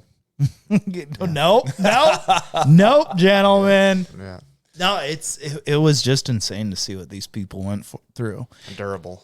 And that's something I always find myself. That's also why you died at like 43. Yeah. Because like, fuck, I'm just wore out. But that's what I always find myself saying, like, it's a common phrase you hear, but it's like, you kids have it so easy. And it's like, my generation was so much tougher. And it's like, we used to snowshoe 300 miles to fight the French. Yeah, but it's like, my granddaddy fought in World War II. And then he's like, oh, my parents had it so much harder. And it's like, yeah, we were just getting power. And then it's like, yeah, my grandparents had it just so much harder. And they're like, yeah, we're fighting the Civil War. And you go back every generation and it's like, are we even remotely attached to those people? If we went through like our apocalypse episode, is there any chance for us to be like these people of the past? Is there anything left in us, that spirit? I know we I have think it would come back pretty quickly. I think it would. I think it's human of- nature. You guys Survival are of the eating me fittest. first, boys. Let me tell you. I think, It's got a little marbling on it. Oh, I got a lot of I mean, if marbling. it doesn't, in 3 generations, they're going to go like, my granddaddy had it They were harder. so soft. Yeah, he's going to go like, you believe that? He couldn't even cut his dick off when he wanted to. That's right. He barely transitioned. Yeah. What a pussy. You know what I mean? Literally. So, That's where we get Yeah, canceled. that's at this point, like in 3 generations, we will. They'll be listening to this going, I can't believe they were allowed to put that on the internet. They don't even list their pronouns. Yeah. No. Could you imagine someone's like, my daddy talks so hard on a podcast? Oh yeah. Yeah. They didn't even Holy shit. they did it themselves. Can you believe that? Yeah. All right. Can we take one more break? But before we do, I want to get back into, so I kind of felt like we went through his beginning, just talking about what badasses these guys are. But can we get a little bit into tactics and how I felt this carried over to modern war and stuff like that? No, we Good can't. night, you guys. That was Enlightened Neanderthals. Yeah. Okay, we'll be back. And we're back. All right. Where'd we leave off, Mike? I feel like you're our den mother. Yeah. Den mother here. Scoutmaster. Eh. No? Let's stick with Den Mother. All right, Den mother. Working towards Scoutmaster. I wanted to go towards, because this is kind of a field guide or an operations manual to current day Rangers, as you say. I would like to talk a little bit about tactical strategics and even I would like to compare Strategery. how we could use, because we read with the old breed. I would like to compare maybe how some of these tactics were used in the European front and how they could have been used or why they might not have worked in the Pacific theater. But I would like to start with the European front. And so when we really see the Rangers used, Fucking goddamn neighbor and his leaf blower. Dude, I swear to God, this guy behind us drives me insane because he will spend day after day after day just pressure washing all day long. And when he's not pressure washing, he's leaf blowing. I'm like, bro, this is a suburb. How much yard do you really have? And how much leaf blowing and how much pressure washing can you really do in one spring? he hates moss. It's all day. I It's was gonna all say. day, every day. Tell him to come over to my place. The amount in which he's leaf blowing and pressure washing is proportional to how much he hates his wife. Yeah, that might be it. Yeah. Because you can put on your earmuffs when you got the what? Yeah. Sorry, Yeah, couldn't sorry. hear you, no. Yeah, I'll be out here for a couple more hours. Who else is gonna do it? That might be exactly what's going on. No, back he's there. thinking about that girl in high school that he should have knocked up. I feel like to live in Mill Creek in one of these housing areas, you need a leaf blower and a pressure washer to be allowed admittance, like to buy a house here. Maybe that's why they didn't. That's like me. well, maybe he's just trying to be a man, and that's like what he's putting out it there. He's might like, be. look at my machinery. Look how much pressure washing I This can is do in his one war on Saturday. the run. Yeah. Yeah. It was 58 degrees and I was wet. You have no clue how I was tough wet it from was. the knees down. Yeah, Covered myself in bear fat. my Birkenstocks were soaked. yeah, right. That's right. I covered my Crocs in bear fat. Yeah. The pizza man was 10 minutes late. Yeah. God. Okay. So tactically, Strategery. Strategery. Yeah. I wanted to ask maybe what you, because I felt like World War II, the first you really heard of the Rangers was the Airborne Division coming into France, right? That was really in World War II, the first Rangers that They weren't airborne in World War II. They actually hit the beaches with the amphibious assault force. I thought what was So the were 101st Airborne paratroopers and the 82nd Airborne jumped into Fortress Europa. were they not a form of the Ranger Regiment? No. So only Rangers landed on the beaches, Correct. but then they all got slaughtered, Yes. right? Yeah, except for maybe, I think 2nd Ranger Battalion climbed the cliffs at Point du Hoc and then made it inland. You had 1st Ranger Battalion was wiped out at Anzio prior to D-Day, and they had previously made the landings in North Africa as well, which that alone, like, there's I can't think of, while you guys are talking later, I'll Google the name of it. Oh, Army at Dawn. Army at Dawn is a great book about the North African campaign because it talks about how the American military was brand new because it had been like the American military almost didn't exist between World War I and World War II. They had disbanded everything between. And so they had raised this new army and then sent it off to North Africa, and they didn't know what the fuck they were doing. And so the North African campaign is the British and the Americans figuring it out against the Germans. And there's a lot of hard lessons sort of, learned in blood and death in North Africa that they then took a hardened battle force into Fortress Europa. And in a lot of ways, the African campaign was necessary for the officers and non-commissioned officers to learn how to fight before they went into the European theater. Really? It's a great book. So was it any of the strategic idea of getting in behind and dropping paratroopers into France? Was that just a normal traditional military act of getting? No, of course not, because there were no airplanes prior to World War II, right? Right. you weren't So going to ride this was- around. This was experimenting with a new tactic, and honestly, a mass tactical drop, which is the static line, division level parachuting, is all but dead at this point. Yeah. So we did it a little bit in the War on Terror, securing an airhead, and it still has a small possible tactical role for an invasion force securing an airhead. Like there's two ways you get into a country. You secure a beachhead, which is the Marines landing at Peleliu, or you secure an airhead, which is what one of the missions that the 75th Ranger Regiment retains, which is a parachute invasion onto an airfield, like seizing an airport, which I don't know. I was thinking about this the other night. It's fucking wild to think about the fact that like one of the prime missions of the 75th Ranger Regiment is to parachute into an airport, and you're landing on tarmac, like asphalt runways, and you're securing, like, it's just sort of a crazy concept of operation. Yeah. Like, parachute onto an airport and secure it so that we can start landing aircraft on it.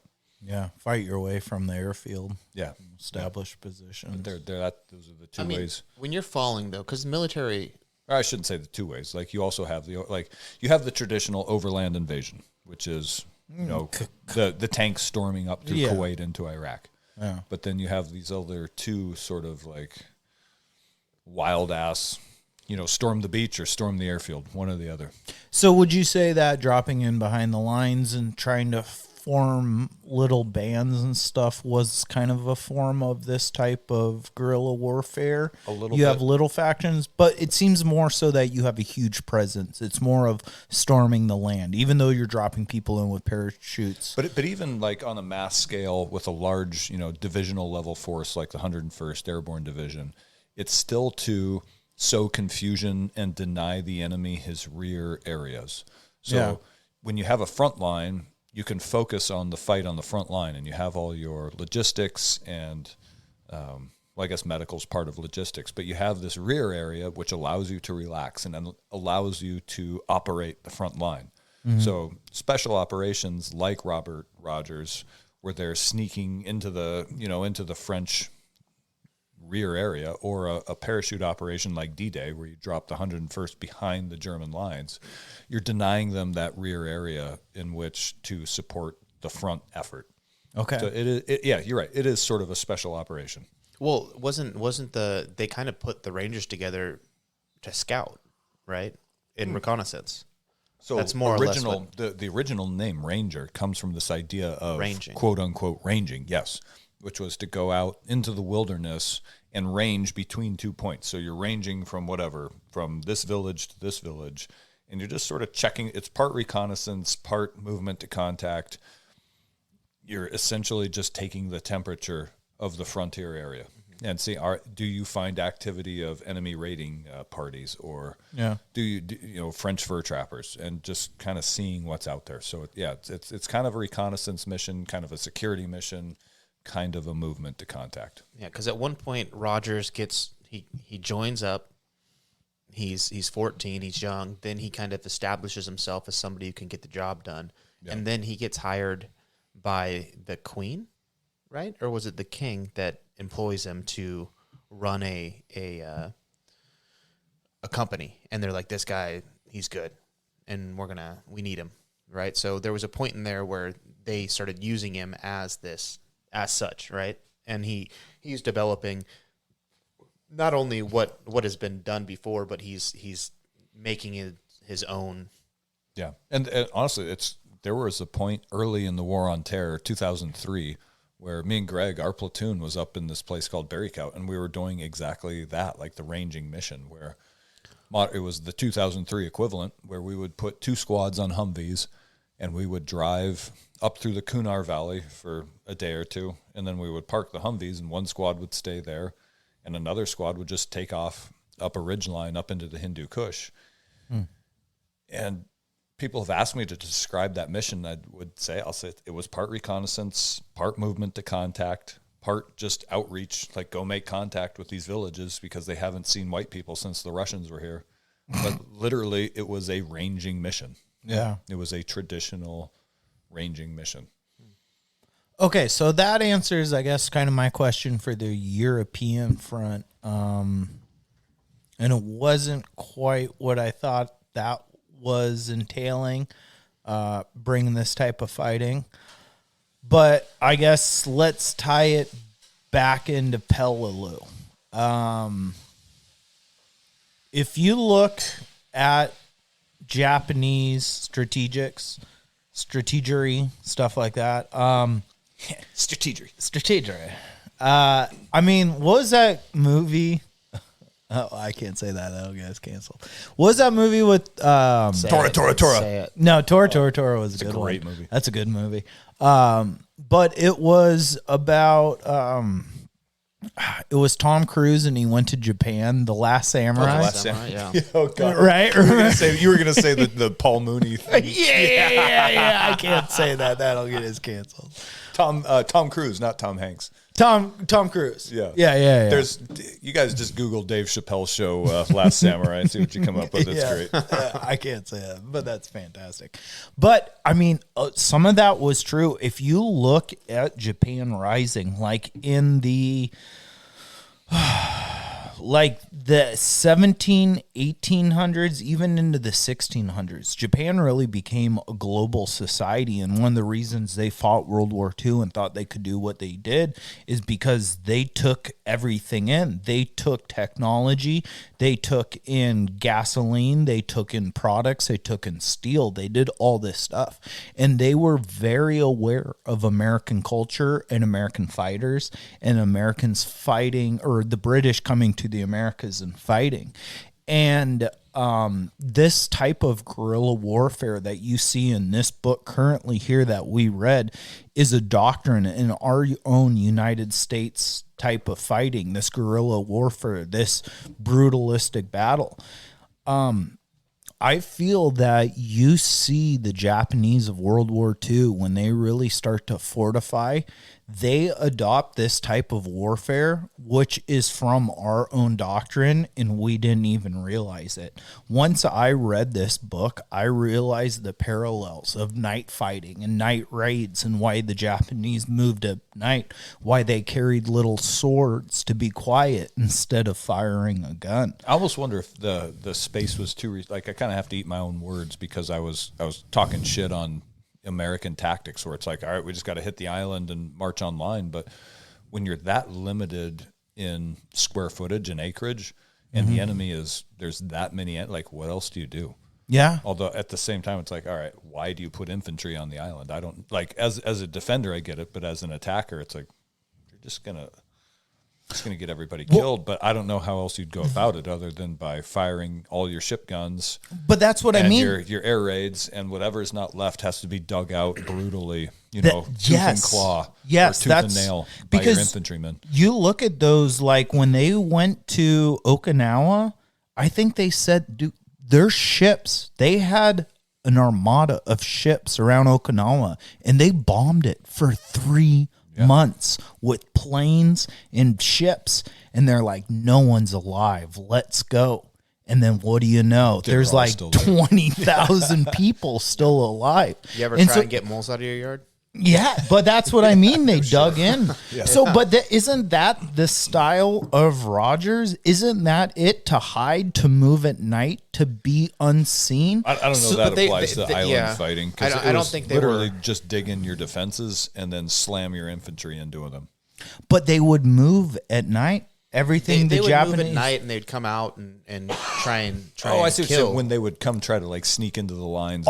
Even though they were dug in, their tactics were that was of absolutely this an exact yes. book. Guerrilla tactics. So it was Indian tactics, is what it was. That's what makes me think it's like something that was developed in our own history was used against us in a battle. I mean, the Japanese are very observant of your enemy. And I do think in this time period, like I said, they were very aware of Western culture and our tactics. And I wonder if they read these books, because this stuff is straight out of Peleliu, man. For those attacks, night raids, for moving on your enemy, lack of food, but making it work. I mean, I felt like this was the Japanese in America almost. Yeah, I don't know. To me, the Japanese were more traditional infantry. It's hard for me to even picture not doing this, though. And maybe that's because I was never part of a military. It's like common sense, dude. Yeah, that's what I mean. Like that's why we ate the British regulars' lunch when they invaded in 1775, or you think about Paul Revere's Midnight Run. The British are coming. Was that 76 or 75? Oh boy. 76 is when we're formed, so maybe 75. Well, 76 was Declaration of Independence, right? Yeah, but I think so the war maybe had started 75. a year or two previous to Yeah. that. Okay. Now we're showing our ass here. But either way, it was like, at first we tried to stand up to the British, I think, at Concord. Again, showing my lack of knowledge. Yeah. And we got our ass handed to us. And it was as the British marched inland that the militiamen realized, hey, hide behind the trees and snipe at them because they're just walking down a road. Yeah, let's And that was where it became like, oh shit, we need to use these Indian hit and run tactics against a conventional force, and you harass them. And again, now we're going to Sun Tzu's, like when the enemy is strong, fade away.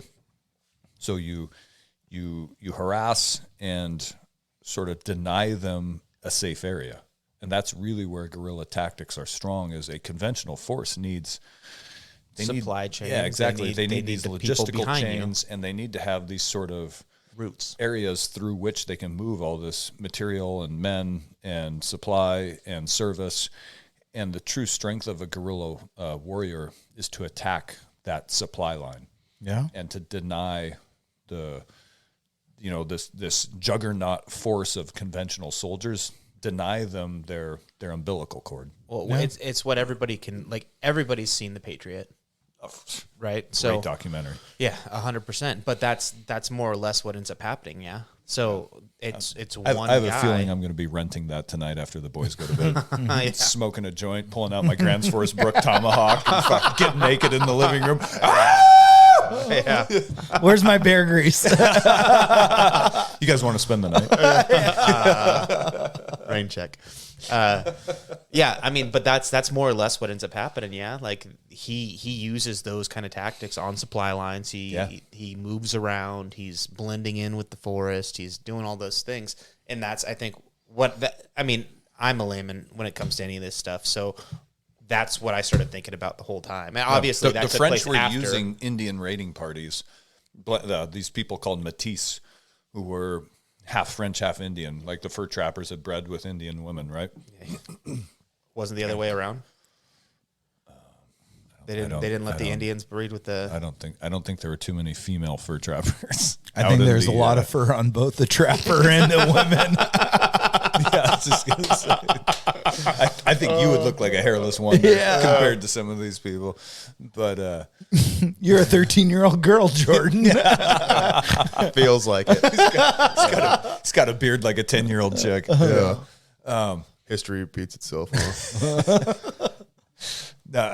But so the French were using these warlike people as frontier raiders, and that was how they were fighting the French-Indian War against British colonies. So this was the British way of hitting back on their own terms. Like take it to the Indians, take it to the French in the same style at which they're bringing it to us. I think these tactics, though, they could develop themselves slightly, because if we're over in Europe in these times, you can't go anywhere without seeing people, right? Like, population density was pretty high, right? I'd assume. So when hang on, in 1750s? Yeah, well, in Europe.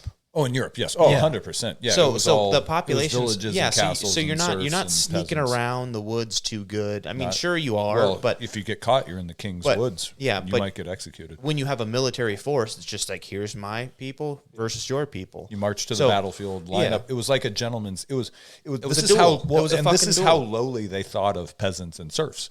It was a gentleman's game. Yeah, we're gonna get you dressed up. It was agreed that officers don't fire upon officers.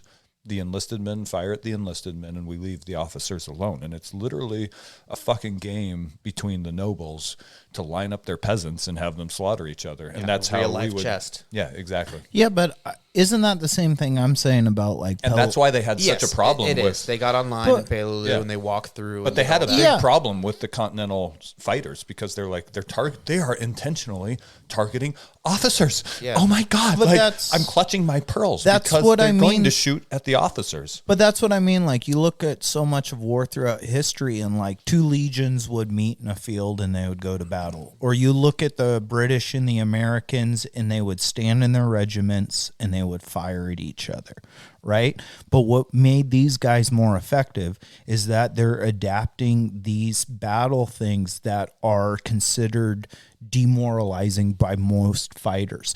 oh, this guy hid behind a tree instead of standing up. Oh, look at the Japanese. You're right. In He World War faked II, death. not just Peleliu, World War II, all of it was sort of like a last gasp Yes. of gentleman warfare, Yes. where the officers are in the back directing the enlisted men, and you fast forward to global war on terror, and it's being fought at the ground level by enlisted men, planned and executed by the lowest levels of fighter. Yeah. But I mean, you look at what was Rogers. What was his rank? He was high. Yeah, no, he that's why And he's he was considered the fighting. godfather of small unit tactics, is because he realized that it was not for an officer and a gentleman to stand in the rear. An effective leader fights at the front of the column, Yes. and then stays at the rear of the retreat column with the wounded, and to the bitter end. So he's first in, last out, Yeah, to me, so much of this stuff is about like morality. and troop morale. And these guys would fight for him. It's referenced in the book. But yeah, I mean, not only morality of like the group, but like just, I guess maybe honor is the word I meant to say, is like chivalry and that type of stand stuff. here and let me shoot at you while I try and shoot at you. Yeah, I agree. But that's what I was trying to get to about the population density, right? Where it's like, we're meeting on this field and we're going to fight. And are we doing that because if we go anywhere else, we're going to be shooting townsfolk? Are we going to be shooting like our people who aren't the women and children? And then when you get to this, like the tactics that they used seem to me like it only makes sense if you have 20 people, 200 people. I just don't think the old world had figured out not since I think the Romans conquered Western Europe, and had there been sort of old world, and even then there wouldn't have been a whole, I guess they would have had bowmen, but not by large numbers. And so it was the New World where just, I guess, the space in the wilderness had allowed for excuse me. I think it was probably adaptation of these hit and run tactics. I think it was taken from hunting. Yeah, I think exactly. they were just like, hey, guess what? Deer in the forest. You know what else I kill is deer, and now I'm going to do also the same settlers, thing deer and kill settlers. you. Yeah, I think it was taken from hunting, but also like as our people were coming out of like the Stone Ages in a way, I think there was so much of an emphasis put on like morality and be proper. And like, what was everything? Oh, treat the king with respect, and you don't want to say a slanderous thing towards this person. Yeah. And I think it was in a time where we were coming up from such dark ages, and we wanted to act like we were noble, or we had, that what our wars are today, or what our wars were in that day, were better than what they were in the past. So therefore, we need to designate ourselves with dignity and respect. And maybe dignity and respect didn't win the war, but at least we're morally on top. Whereas you have Rogers being like, I don't care about morality. I want to win this war for this territory. Well, I think a lot of the European style of warfare came from, again, this idea of nobility. And all of the nobles were sort of interbred. You know what I mean? Like, they're all cousins, whether it's the King of France or the King of Prussia, or the Queen of England. They're all first and second cousins, and they're all sort looking of to do the noble thing. Exactly. So they don't actually want to kill each other. Yeah. They want to settle their disputes without hurting each other. But to them, the peasants are nothing. So why not? It's good sport to go have them fight for blood. There was a different honor and nobility, I think, that was associated with the Indians, and like these style, the guerrilla tactics or whatever of the frontier when it came to like how the Indians fought. Because there was a point, and then there was a point these savages from the woods, they kill our officers and cut off and then the dumb enlisted men don't know what to do because they don't have the direction of a cultured officer, and so it was an effective way to beat them. But there was respect, a certain respect given to the people you were killing at some point, right? Like they're in this, they talk about a guy who was hung, and I think he was scalped, hung, and I think they gutted him, and then they left a mirror in front of him, so he could see, himself, and like I think part of it was like, was it psychological warfare? But was it a respectful thing to do, or was it a fucked up thing to do? Because people reference like, oh, well, was it was done so the person could watch himself die nobly? No, so the people that found him would know fear. I think also I thought to fuck his spirit over. But I thought it was like so he could see himself die like good. He'll see himself die, but then his spirit will watch the agony of which his body was. Is that what that Not, represents? yeah. It's supposed to be, because that's not the only. God damn it! What's the book on the fur trapper? Fuck. Something. I'll add it to our reading list. I'll send you it. But just so many times Indians would, without knowing what crucifixion was, they would do it to people all the time. And you would have objects left in front of them, their own personal belongings, things like that, a mirror to represent and for them to look into their soul, or their soul to see what a pussy they were. Yeah. There was so much more involved besides, the war itself. Like, so okay. So then that's different than what I thought. I thought they were basically like, hey, I'm going to give you the last little bit of dignity so you can watch yourself die. It wasn't a dignity. Everything seemed to be like, because more brutal. Here's something as brutal as I can make it. Asian cultures. I was just going to say, and I believe so. This is a little bit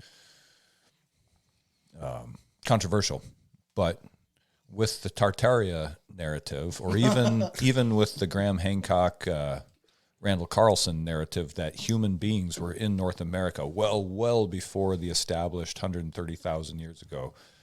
There's the idea that it's Mongol culture came from North America. So I don't know that their DNA is necessarily descended from one another, but their culture it's a what's it called? Haplotypes? Those DNA markers and stuff. Yeah. Mongols, Japanese, Native Americans. Yeah. So they share, and again, you saw it with the Japanese in World War II. They share this sort of brutal idea or attitude toward prisoners and enemy combatants. Well, I was going to say there's only one group, and it's Asian culture, that seems in war to put the penis of the enemy in his own mouth. Oh, you're and right. it's Mongols, it's Apaches, the Native Americans, and it's Japanese, Viet Cong. It's only Asian culture, it seems. Yeah. You imagine? They got Get your dick in your mouth. It's that micro penis envy. I need to start stretching my mouth. I was gonna say. If we're gonna fight the Chinese, Jesus, this is what's coming, boys. Oh shit! So they got that small dick energy. They're envious.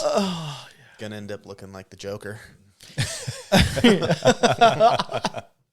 Just kidding. Shit. It's tiny. Yeah, it's it was. That was dark. Yeah, but I mean, all this stuff is Dark Knight or Dark Guy. Oh God. Yeah, but all this stuff is brutal. I mean, just it is insane when we complain about, like, I mean, don't get me wrong, like, people that feel they're born in a wrong body, and we want to complain about gender, or we want to complain about this, or we want to complain about I'm not being properly paid. And it's like, you look at what these guys went through to try and shape the world that you live in. If you think gender's a problem, if you think pay gap is a problem, if you think, I mean, I could see it with rights, but I mean, just life was so brutal. Look at what they got. Like, look at the upside, though. They had so much upside. Cholera. Yeah, all your friends dying. No. I mean, look, they're at the diseases. point of this precipice of, like, we found this new world. We are now trying to inhabit it, and we are gone. We invaded. We're setting up colonies. We're pushing the frontier further west. Like, all those things are happening. How much would you want to be a part of that if that shit was going on right now? I'm sure part of you would be your like, sense of adventure would be through the roof. But again, to go be a fur trapper and, like, explore through the woods would be adventurous. These frontiersmen who just literally went and hacked out a clearing with hand axes and then plowed it with an ox and a wood, you know what I mean, like a wood plow. Yeah. That's just brutally hard work. I'm not saying it's not, but I'm saying the. Oh, no, I get it, because what do I do on my days off? I'm out at our 30-acre river property cutting up slash and throwing it in burn piles. But at the same time, at the end of the day, you had Or before I go there, I meet you guys at the Buzz Inn for a, for an omelet Breakfast. and some hash browns. Yeah. And then at the end of the day, I grab a beer on the way home. Yeah. I mean, these guys are getting stuff in town before they leave. You're right. Salt and They're salt and extra axe they're getting heads so they supplies. can dry their deer jerky. Do you think people ever talk shit about these guys? I know we said earlier they're kind of like heroes and legends, but do you think people are ever like, these guys are just creating like we're just saying, like, Do you think they it's had woke back in 1752? No, not woke, but that a the sense of adventure. Like, what would be adventure today? Like, we're talking about going to Mars. So the people that are like, I'm gonna go colonize Mars. I'm gonna be an adventurer. Yeah. And people are like, dude, you're retarded for that. Do you think people back in the day were like, what are you doing fighting these Indians and the French? Yeah. You're out of your mind. Why are you sailing across the Atlantic Ocean? Yeah. Who knows? I'm sure there was talk of what the New World held, and in the promises of like this. If we get this free land, it's riches, a chance to be your own man. Yeah, you can get away from the pressures of the king. And I'm sure that was a thing. Before people even started sailing, they got to go, I'm putting an ocean between me and this. Yeah. I'm going to have a little bit more freedom. Yeah, even if he has magistrates on that side of the ocean. Yeah, it's not going to be the same. It can't be as controlling. Yeah, we're getting so far away. So at that point, different area code, let it go. But It's stupid. 100%. I love it. Oh my God. I haven't heard that in 20 years. Right? There's got to be that, right? So what I'm curious about is how many people got here and just said fuck it and disappeared in the woods and just like lived off the land and did that without a story being written about them. It would be undocumented. Yeah, they would just and they just went off and they were like this. How many people got here and just said, "I'm going for it"? How many people have just sort of gone into not the suburbs, but like the cities in an RV or a tent and just sort of walked away from their family life? That's the number is completely undocumented. Yeah. We have no idea. That's something just gone into the drug camps and they're just existing in there until they OD and die and disappear.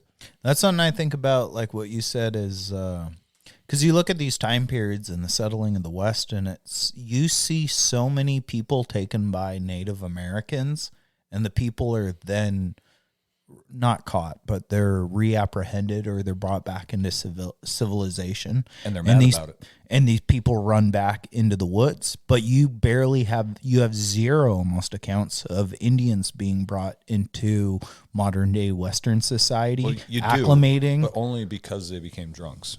And so they would live just outside the settlements. The Indians or the Indians, yeah. So there would be little camps of Indians who were drunks outside the forts because they didn't have, like, their culture didn't make alcohol. Firewater. So as they became addicted to alcohol, they would move closer to the forts and sort of begin to not quite assimilate, but they'd just be drunks. live closer to the Europeans in order to secure rum. But you would see tons of white people get captured by Indians, you'd also see and the they opposite. would go back into Indian lifestyle, whereas maybe Indians were captured by white people, and then they went back to Indian culture, and they barely ever came back to white people culture. That was one of my favorite part. And he ended up coming back, but John Stark in this, and he got captured by the Indians, and then he had to go through the gauntlet, and they like beat the shit out of him. But he was also talking shit the whole time, right? And was like, both of them were they? Yeah. So they all went through that, and when he did that, and then I think they had him start working. Yeah. And I forget exactly what it was that he was doing, but he was like, this is women's work. Yeah. Like, I am done with this crap. Like chopping firewood or whatever. Yeah. That's for the squaws. Yeah, this is That sounds like bullshit. Tyler. Chopping firewood's women's work. I'm like, it's so hard.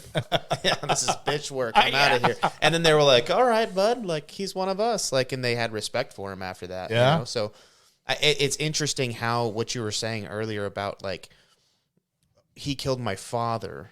Yeah. So how do we, what makes this right? Yeah, and it's kind of like to what you said earlier too about part of Last Samurai, right? Where he gets captured and he's fucking just going to town on these guys. Yeah, and they're like, this guy's a warrior, Yeah. We respect you for that. Yeah. So when they captured him and brought him through, he made it through the gauntlet and lived. And then they had him like start working in his camp or their village and stuff. And then they kind of like promoted him and were like, hey, no, you're one of us. And they allowed that to be the case. Like that's pretty fucking gnarly. Yeah.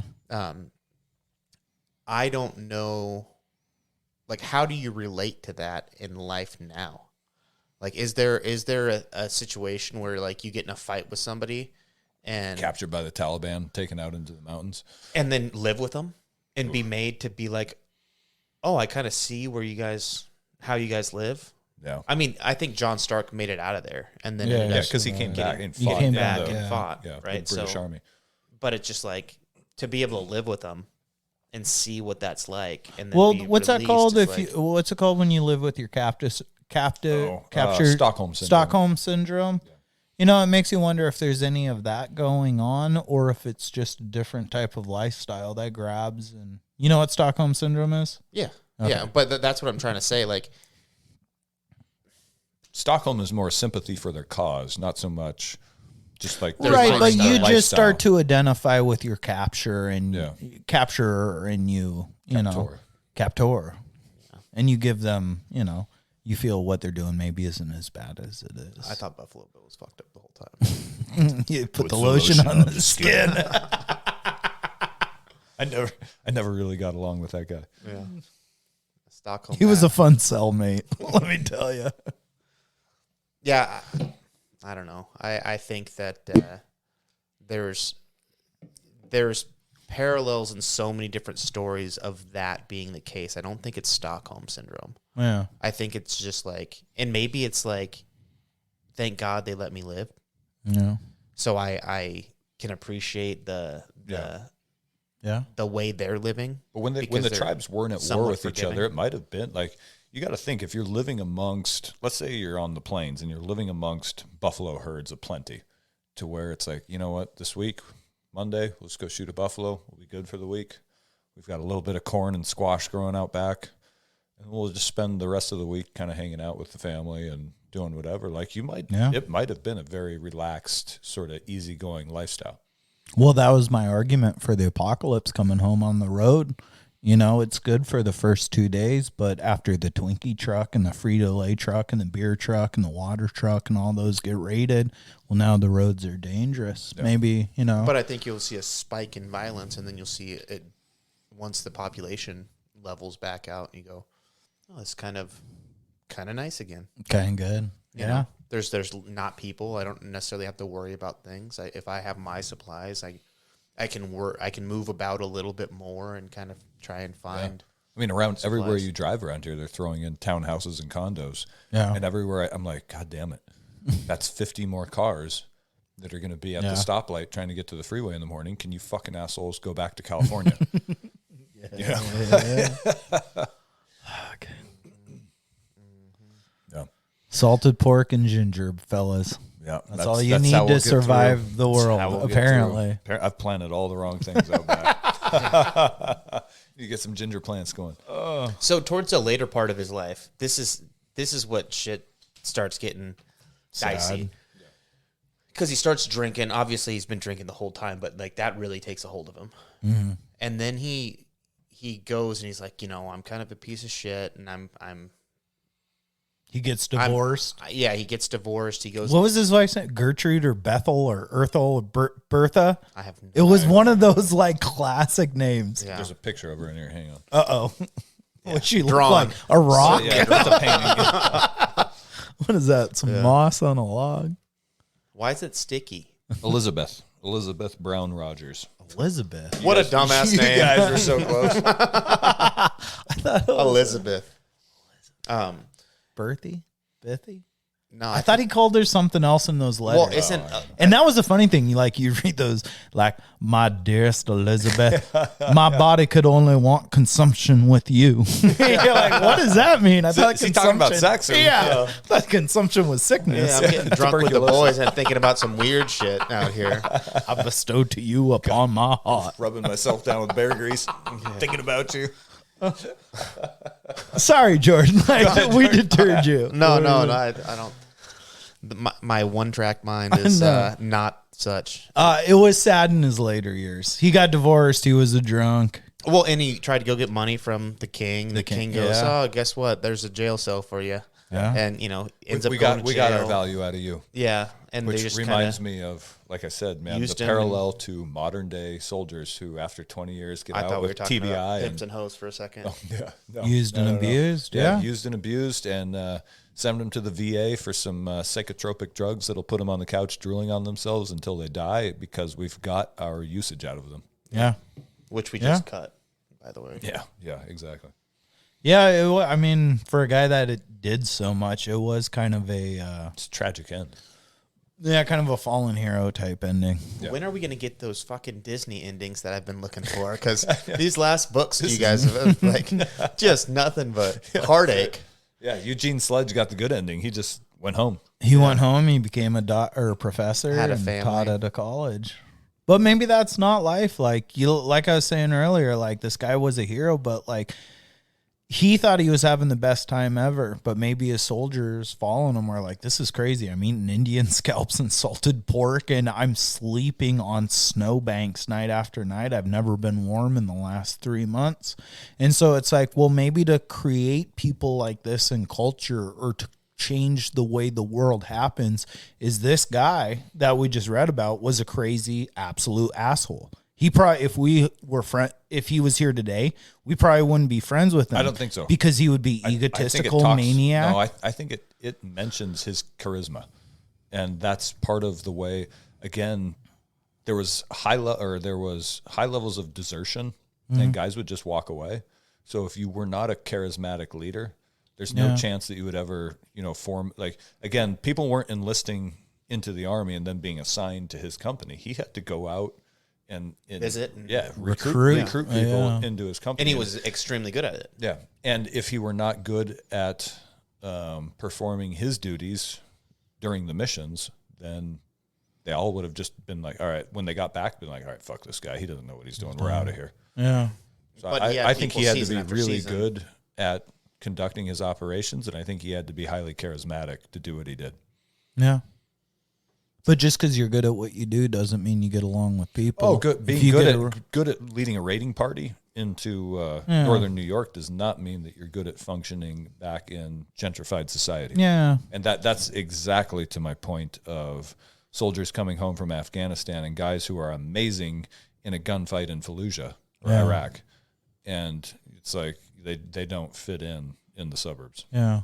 They find themselves start missing. Exactly. Now they're taking pills and drinking whiskey. And that's and what eventually they realize that they don't fit this society, and that's why they put a pistol in their mouth. And that's what I'm trying to get like towards here at the end. Like this guy who led this crazy life, the reason he was abused by the British government and stuff, or used, it seems like, but also maybe just everything that he went through, like that's fallen apart at the end. He felt used. He felt, not disenfranchised. Yeah, It he not being reimbursed.